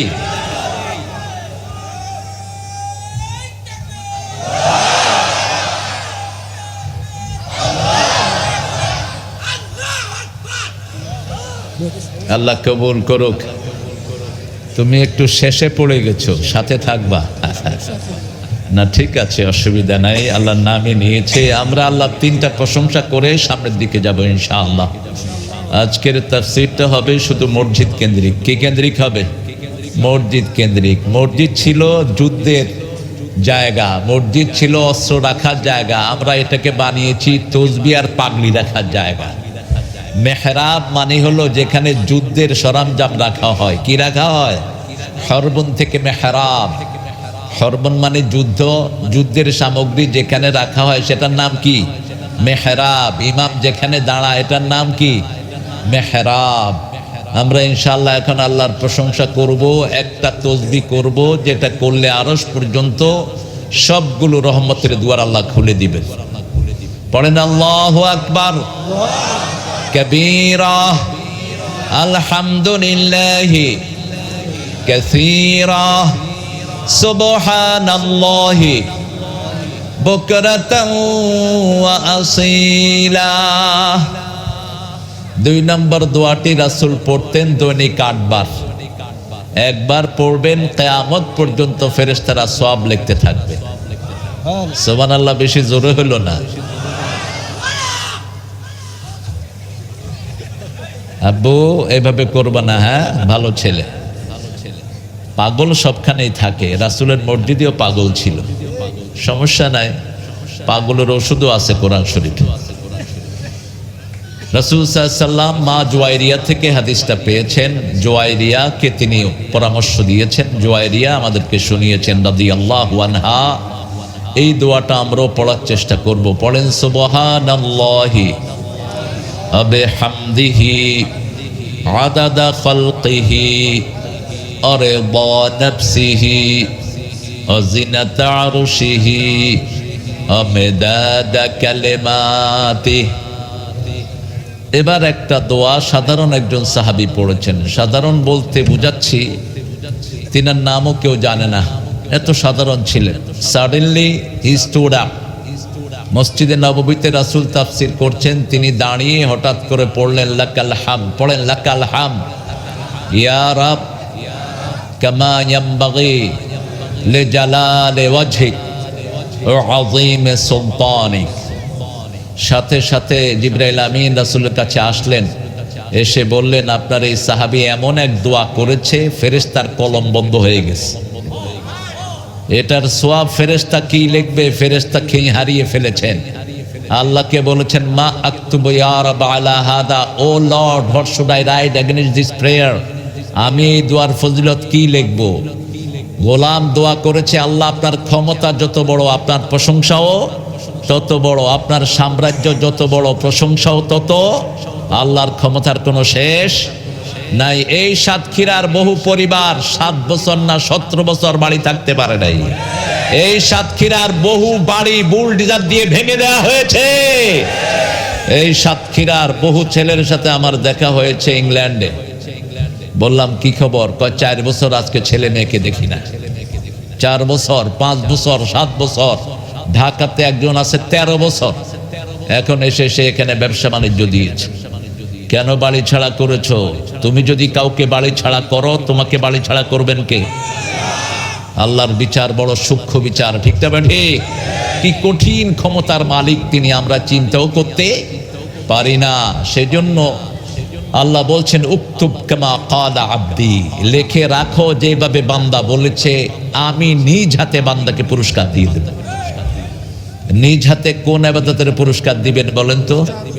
রোজার পুরস্কার দুই ভাবে দিবেন। এক বলছেন আনা আজিজিবি আও উজজাবি, আমি নিজে পুরস্কার দেব অথবা আমি আল্লাহ নিজেই রোজাদারের জন্য পুরস্কার হয়ে যাব। এই জন্য রাসূলের জীবনে রোজা বেশি না কম। এই যে শাওয়ালের রোজা শুরু করেছেন তো আপনারা, 6টা শুরু করেছেন? হ্যাঁ করেছেন। যারা করবে এরা বুদ্ধিমান, পরের দিন থেকে শুরু করবেন। কোরবানির ঈদ হলো 3 দিন। কয়দিন? 3 দিন। আর রমজানের ঈদ কয়দিন? 1 দিন। বাস, দ্বিতীয় দিন থেকে শুরু করবেন, তাহলে আর মিস হবে না। শুরু করলে হবে কি কান্নামা সাওমুদ দাহর, সারা বছর রোজা রাখার সওয়াব আল্লাহ দান করে দিবেন। আর রাসূল সাল্লাল্লাহু আলাইহি ওয়াসাল্লাম প্রতি মাসে 11টা রোজা রাখতেন। কয়টা? 11টা। আবার ঘরে এসে যদি দেখে নেন রান্না বাড়া বেশি ভালো না, রোজার নিয়ত করতেন। আবার কখনো কখনো 2 দিন 3 দিন একটানা রোজা রাখতেন, সেহরিও খেতেন না, ইফতারিও খেতেন না। তিনি বলতেন আল্লাহু ইউতআইমুনি ওয়া ইউসকিনি, আমাকে খাওয়ান কে? এটা আমাদের দ্বারা সম্ভব না। রাসূল রোজা রাখতেন, এই জন্য সাহাবী জিজ্ঞেস করছেন why you keep fast all the time, কেন আপনি রোজা রাখেন? রাসূল সাল্লাল্লাহু আলাইহি ওয়াসাল্লাম বলছেন যারা আল্লাহর খুশির জন্য রোজা রাখে, পূর্ব পশ্চিমে জাহান দিক যত দূরত্ব, জাহান্নাম তার থেকে এত দূরে সরে যায়। রোজা রাখবেন তো ইনশাআল্লাহ? পড়েন লাকাল হাম ইয়া রাব কামা ইয়ামবাগি লিজালালি ওয়াজহিক ওয়া আযীমি সুলতানিক। আপনাদের এলাকায় এসে আমার নামটা খুব পছন্দ হয়েছে। সাতক্ষীরাতে ক্ষীরা পাই না 60টা। এই যে কোন পাগলের নাম রাখছে সাতক্ষীরা। সাতক্ষীরা অর্থ কি বলেন তো? সাতক্ষীরা অর্থ 60টা ক্ষীরা। ক্ষীরা কি করে? ক্ষীরা কি করে? খায়। ক্ষীরা খাবেন, খুব ভালো জিনিস। ক্ষীরা পানি আটকিয়ে রাখে, এই জন্য ক্ষীরা খেলে ভিতরের অর্গানগুলো ভালো থাকে। যাদের বেশি পেশাব হয় এরা পানি খাওয়ার পরে ক্ষীরা খাবেন, দেখবেন আর বেশি পেশাব হবে না। ক্ষীরা অনেক উপকারী একটা জিনিস, কিন্তু আপনাদের এখানে আগে ক্ষীরা হইতো কিনা আমি জানি না। ক্ষীরা খুব হয়। এটা জায়গার নাম হলো মেহমানপুর, উত্তরপাড়া জামে মসজিদ। প্রবাসী ইয়ং মুসলিম জেনারেশনের উদ্যোগে আজকের এই মাহফিল। আমাদের সভাপতি এরা 3 ভাই, শামীম, তুহিনার শাহিন। শাহিন যদিও বেডার নামও হয়, বেডির নামও হয়। এটা হলো একটা ইউনিসেক্স নাম, শাহিন। শাহিন ছেলেও হয়, মেয়েও হয়। তো এই 3 ভাইকে আল্লাহ ইসলামের জন্য কবুল করুক। জোরে বলেন আমিন। এত কৃপণতা করলে তো হবে না, আমিন জোরে বলবেন। আমরা আমিন নবীর উম্মত। রাসূলের নাম ছিল আল আমিন, এরপরে হলো রাহমাতাল লিল আমিন, কিন্তু ঠিক আছে। রাসূল বলছেন তাআম্মানু ইদা ওয়াফাকাল আমিনু মাআল মালাইকা গুফরা লাকা মা তাকাদ্দামা মিন যামবিক। বেশি করে আমিন বলবা, তোমার আমিনের সাথে ফেরেশতার আমিন মিলে গেলে জীবনের সব গুনাহ মাফ হয়ে যাবে। এবার বলেন আমিন। যত বেশি দোয়া চাইবেন তত বেশি আপনাকে কবুল করবেন কে? রাসূল নিজেও দোয়া চাইতেন। ওমর ফারুক উমরায় যাচ্ছেন, কিতাবুল ইলম থেকে বলছি, মিশকাত। রাসূল সাল্লাল্লাহু আলাইহি ওয়াসাল্লাম বললেন ইয়া ওমর লা তানসানি ফি দুআইক আও আশরিকনি ফি দুআইক। ও ওমর, তুমি যাচ্ছ মক্কায়, তোমার দোয়া থেকে আমাকে ভুলে যেও না। ওমর কেঁদে ফেললেন, ইয়া রাসূলুল্লাহ, সারা দুনিয়া দিলে আমি এত খুশি হতাম না, আমার কাছে দোয়া চেয়ে আপনি আমাকে যত বড় করে দিয়েছেন। রাসূল বলছেন কেউ যদি চায় তার দোয়া কবুল হোক, সে যেন প্রথম আল্লাহর প্রশংসা করে, তারপরে আমার উপর দরুদ দেয়, তারপরে তার দোয়াগুলো করে, তারপরে আবার আল্লাহর প্রশংসা করে আমার উপরে দরুদ দেয়। মধ্যখানের সব দোয়া কবুল করে নিবেন কে? করব তো আমরা, দোয়া করব তো সবার জন্য। কোরআনে হিন্দুর কথা আছে না নাই? আপনারা শুনে খুশি হবেন, এখন সবচেয়ে বেশি হিন্দু কালেমা পড়ে মুসলমান হচ্ছে, সবচেয়ে বেশি চাকমা মুসলমান হচ্ছে। আজকেও দেখলাম ইউটিউবে পোলাপান ছাড়তেছে, আমার গত বছরের একটা মাহফিলে 18 জন চাকমা চকরিয়াতে একসাথে কালেমা পড়ে মুসলমান হয়েছে। তো এটা আমাদের চরিত্র যদি আমরা ভালো করতে পারি, সারা পৃথিবী ইসলামে আসবে, ঠিক না? ঠিক। সেটার প্রমাণ হলো এবারের ইলেকশন। জামাত ইসলামী যেখানে যেখানে জয়লাভ করেছে কোথাও বিজয় মিছিল করে নেই, সেজদা দিয়েছে। কি দিয়েছে? সেজদা দিয়েছে। কার কাছে? আল্লাহর কাছে সেজদা দিয়েছে। বিজয় মিছিল করার কি দরকার? বিজয় আমরা সেই দিন করব যেদিন প্রত্যেক ঘরে ঘরে মানুষ আনন্দে থাকবে। ঠিক না? বা ঠিক? কোনো ঘরে কোনো অভাব থাকবে না, কোনো চাঁদাবাজ থাকবে না, কোনো সন্ত্রাসী থাকবে না। সেই দিন হবে আমাদের আসল উৎসব। আল্লাহ সেই দিনে উৎসব করার তৌফিক দান করুক। আমার এই ভাতিজাটাকে আল্লাহ ইসলামের জন্য কবুল করুক। আমাদের প্রিয় খাদিমুল ইসলাম অত্যন্ত সুন্দর কথা তিনি বলেছেন। ওমর ফারুকের জীবনের একটি বিনয়ের কথা তিনি বলেছেন। ইসলাম কোনো এলাকায় আসতে যে কি নিরাপত্তার বলয় সৃষ্টি হয়, কোনো পাহারাদারের দরকার নাই। এখন আমাদের প্রধানমন্ত্রী কে হয়েছেন বলেন তো? তারেক রহমান। ও দেশে আসার পর থেকেই প্রধানমন্ত্রীর প্রটোকলই পাচ্ছে। তা আমাকে একজন বলল, হুজুর এত প্রটোকলের দরকার কি? আমি বললাম, ও কিল খাইছে বেশি, যেন প্রটোকলও পায় বেশি। কিলোর মতো কোন নেতা খায়নি। এটা আল্লাহর ফয়সালা। সূরা বনী ইসরাঈলের 33 নম্বর আয়াতে আল্লাহ বলছেন, মান কুতিলা মাজলুমান, যাকে অন্যায়ভাবে হত্যা করা হয় তার আত্মীয় স্বজনকে আমি ক্ষমতায় বসিয়ে দিই। হাসিনার পরিবার হত্যা হওয়ার কারণে হাসিনা ক্ষমতায় ছিল, নিজের কোনো কৃতিত্ব ছিল না। কিন্তু সেই হাসিনা যদি মানুষের সাথে ভালো ব্যবহার করত, ওকে কেউ তাড়াতে পারতো না। ঠিক না? ঠিক? এত উন্নয়ন কাজ বাংলাদেশে কোনো প্রেসিডেন্ট করতে পারে নাই। আপনারা চিন্তা করেন তো, এখন পদ্মা সেতু দিয়ে কালকে 3 ঘন্টা 3.5 ঘন্টায় চলে আসে গাড়ি যশোরে। কিন্তু কখনো আমরা কল্পনা করতে পেরেছি? কিন্তু এই বেটির সবচেয়ে বড় অপরাধ ছিল মানুষ খুন করা, সবচেয়ে বড় অপরাধ ছিল সাতক্ষীরার বহু ঘরকে গুড়িয়ে দেয়া। ঠিক না? ঠিক? বহু যুবকের পা গুলি করে যে আহত করেছে যে এসপি, ওই শয়তানটা এখনো গাপটি মেরে আছে। আমি প্রথম মাহফিলে বলেছিলাম 5ই আগস্টের পরে ভোমরা ওই যে শুল্ক বন্দরে যেখানে মাহফিল হয়েছিল, কয়েক লক্ষ মাহফিলের মানুষের উপস্থিত, আমি বলেছিলাম যে সমস্ত অফিসারগুলো ওই সময় ছিল এদেরকে এনে সাতক্ষীরার সাধারণ মানুষের হাতে তুলে দাও। যারা গরিব ছাত্রদের পায়ে গুলি করেছে, ডাক্তারের চিকিৎসা নিতে দেয়নি। ঠিক না? ঠিক? এদের শাস্তি, তবে যে কোনো খুনের শাস্তি করেন কে? কে করেন? আপনি যদি কাউকে খুন করেন আপনার রাতের ঘুম শেষ। আপনি যদি কাউকে খুন করেন দুনিয়ার সবচেয়ে বড় অপরাধ আপনি করলেন। আল্লাহ বলছেন, মান কাতালা মুমিনান মুতাআম্মিদান ফাজাযাহু জাহান্নাম, যে ইচ্ছা করে কোন মুমিনকে হত্যা করবে প্রথম হলো তার শাস্তি জাহান্নাম, খালিদান ফিহা গাদাবাল্লাহু আলাইহি ওয়া লানাহু ওয়া আ'আদ্দা লাহুম আযাবান আযীমা। 5টা শাস্তি আল্লাহ তার জন্য বরাদ্দ করে দেন। কয়টা? 5টা। আপনাদের এখানে এই মাঠের ভিতরে একটা ছেলেকে খুন করা হয়েছে। ঠিক না? ঠিক? কথা কন না কেন? 2টা ছেলে, একটা হার্ট অ্যাটাকে মারা গেছে, আর একটা ছেলেকে পেটে ছুরি মেরে দুনিয়া থেকে বিদায় করেছে। এখন আর ওই বাবাজের কোনো সন্তান নাই। আপনার খবর নেবেন, যতজন খুনের সাথে জড়িত আছে কারো চোখে ঘুম নাই। ঘুম নিয়ে যাবেন কে? আপনার ঘুম থাকবে না। প্রথম জাহান্নাম তোর জন্য বরাদ্দ, দ্বিতীয় তুই চিরস্থায়ী হবি, তৃতীয় তার উপরে আল্লাহর গজব, চতুর্থ তার উপরে লানত, পঞ্চম হলো যেখানে তুই থাকবি তার জন্য চরম শাস্তি বরাদ্দ করে দিবেন কে? কারণ মানুষকে সৃষ্টি করেছেন আল্লাহ, মানুষকে নিবেন কে? আপনি যদি একটা আঙ্গুল অন্যায় ভাবে কাটেন আপনি খুনি। আপনি আঙ্গুল কাটার দায়ে আল্লাহর আদালতে আপনার বিচার হবে।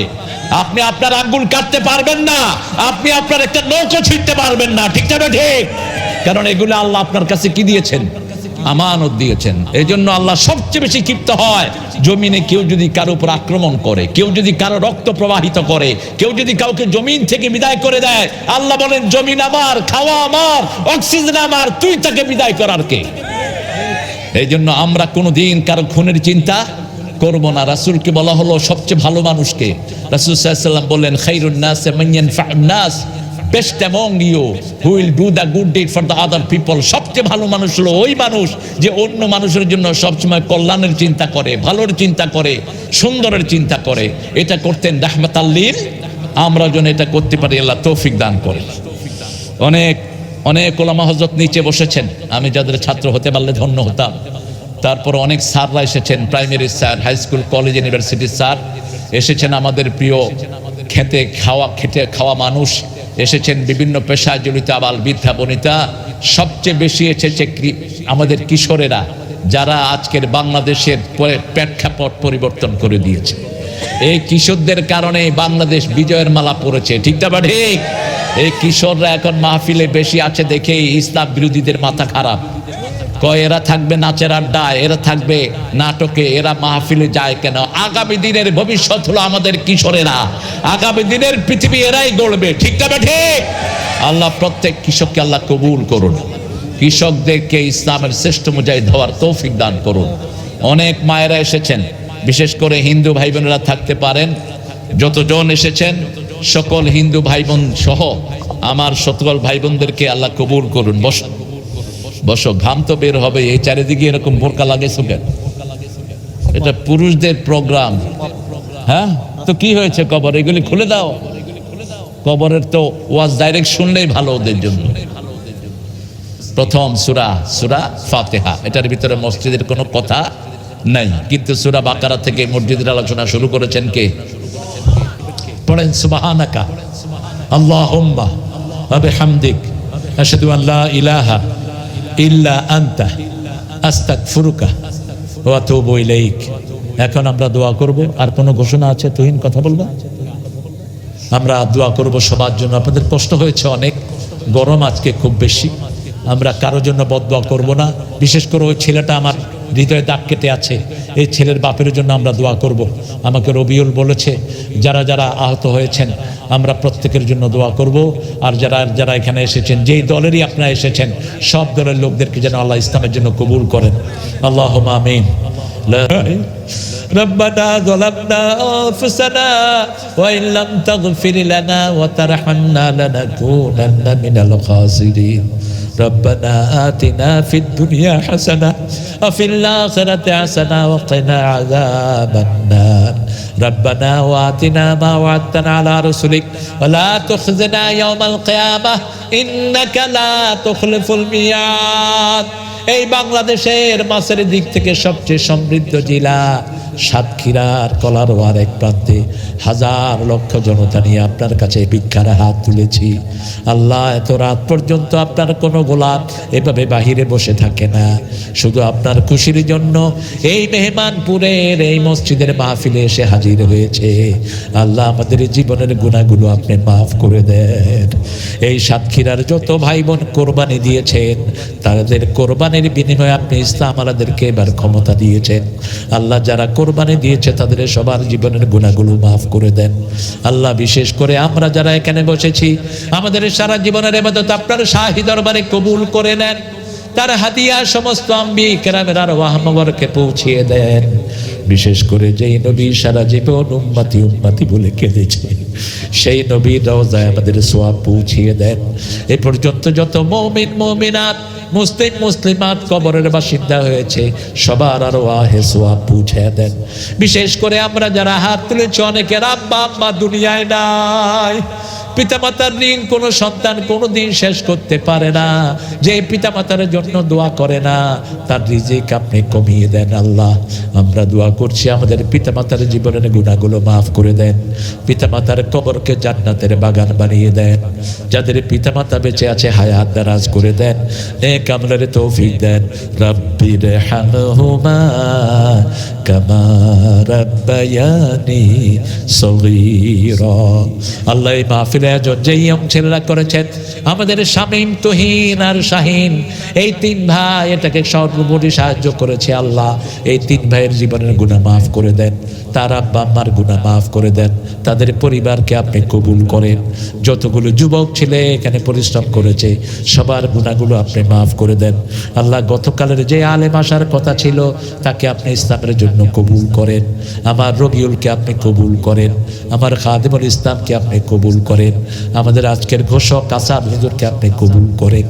আল্লাহ, আমাদের যত মুসল্লি নিচে বসে আছে, আল্লাহ যাদের দাড়ি সাদা হয়ে গেছে, আবু বকরের ঈমান দান করে দেন। আমার কিশোরদেরকে সাইয়েদনা হামজার ঈমান আপনি দান করে দেন। আমার ছোট্ট ছোট্ট শিশুদেরকে হাসান হোসাইন রাদিয়াল্লাহু আনহুর মতো কবুল করেন। আল্লাহ আমার মা বোনদেরকে মায়েশা ফাতেমার মতো কবুল করেন, নিঃসন্তানের বুকটাকে সন্তান দিয়ে ভরে দেন। আল্লাহ আমাদের মায়েদের সাথে যারা ভালো ব্যবহার করে না, এদের জন্য রাসূল বড় খারাপ ভবিষ্যতের কথা বলেছেন। রাসূল বলেছেন, তোমরা বিবির সাথে 5টা আচরণ করবা। তুমি যা খাবা বিবিকে তাই খাওয়াবা, তুমি যা পরবা ওই মানের কাপড় বিবিকে পরাবা, যেই জায়গায় তুমি থাকবো ওই রকম জায়গায় বিবিকে রাখবা। কোনো বিবির সাথে খারাপ কথা বলবা না, কোনো বিবিকে মারবা না, বিবির সব খরচপত্র তুমি যোগান দিবা। আমরা যেন আমাদের বিবিদের এই 4টা অধিকার আদায় করতে পারি, সেই তৌফিক দান করে দেন। আল্লাহ আমাদের সব বিবিদেরকে মায়েশা ফাতেমার মতো কবুল করেন। আল্লাহ এই মসজিদখানাকে মসজিদে নববীর মতো কবুল করেন। যারা এটার জন্য পরিশ্রম করেছে, টাকা দিয়েছে, তাদের দানগুলোকে ওসমান রাদিয়াল্লাহু দানের মতো কবুল করেন। আপনার কাছে মুসলমানদের নিরাপত্তা চাচ্ছি, ওদের অস্ত্রকে দিয়ে ওদেরকে আপনি শেষ করে দেন। সারা দুনিয়ার মুসলমানদেরকে আপনি হেফাজত করেন। আল্লাহ রাব্বুল আলামিন সারা দুনিয়ার মুসলমানদেরকে আপনি সব বিপদ থেকে হেফাজত করেন। বাংলাদেশকে জামাত বিএনপি দিয়ে ইসলাম দিয়ে চলার তৌফিক আপনি তাদেরকে দান করে দেন। আল্লাহ আমাদের সমাজের সব অন্যায় অবিচারগুলো আপনি দূর করে দেন। আমাদের পুলিশ, আর্মি, র্যাব, বিডিআর সবাইকে আপনি ইসলামের জন্য কবুল করেন। আল্লাহ রাব্বুল আলামিন আগামীর দিনগুলো আমাদের সুন্দর করে দেন। আমাদের প্রত্যেক ঘরে আপনি রহমতের বন্যা বসায়া দেন। এই মাহফিলখানাকে আপনি কিয়ামত পর্যন্ত কবুল করে নিয়েন। আল্লাহ জানি না কার জানাজার কাপড় দোকানে এসেছে, জানি না কার জীবনের শেষ মুনাজাত এই মুনাজাত।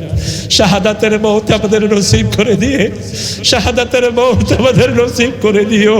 মৃত্যুর সময় জবান জারি করে দিও লা ইলাহা ইল্লাল্লাহু মুহাম্মাদুর রাসূলুল্লাহ।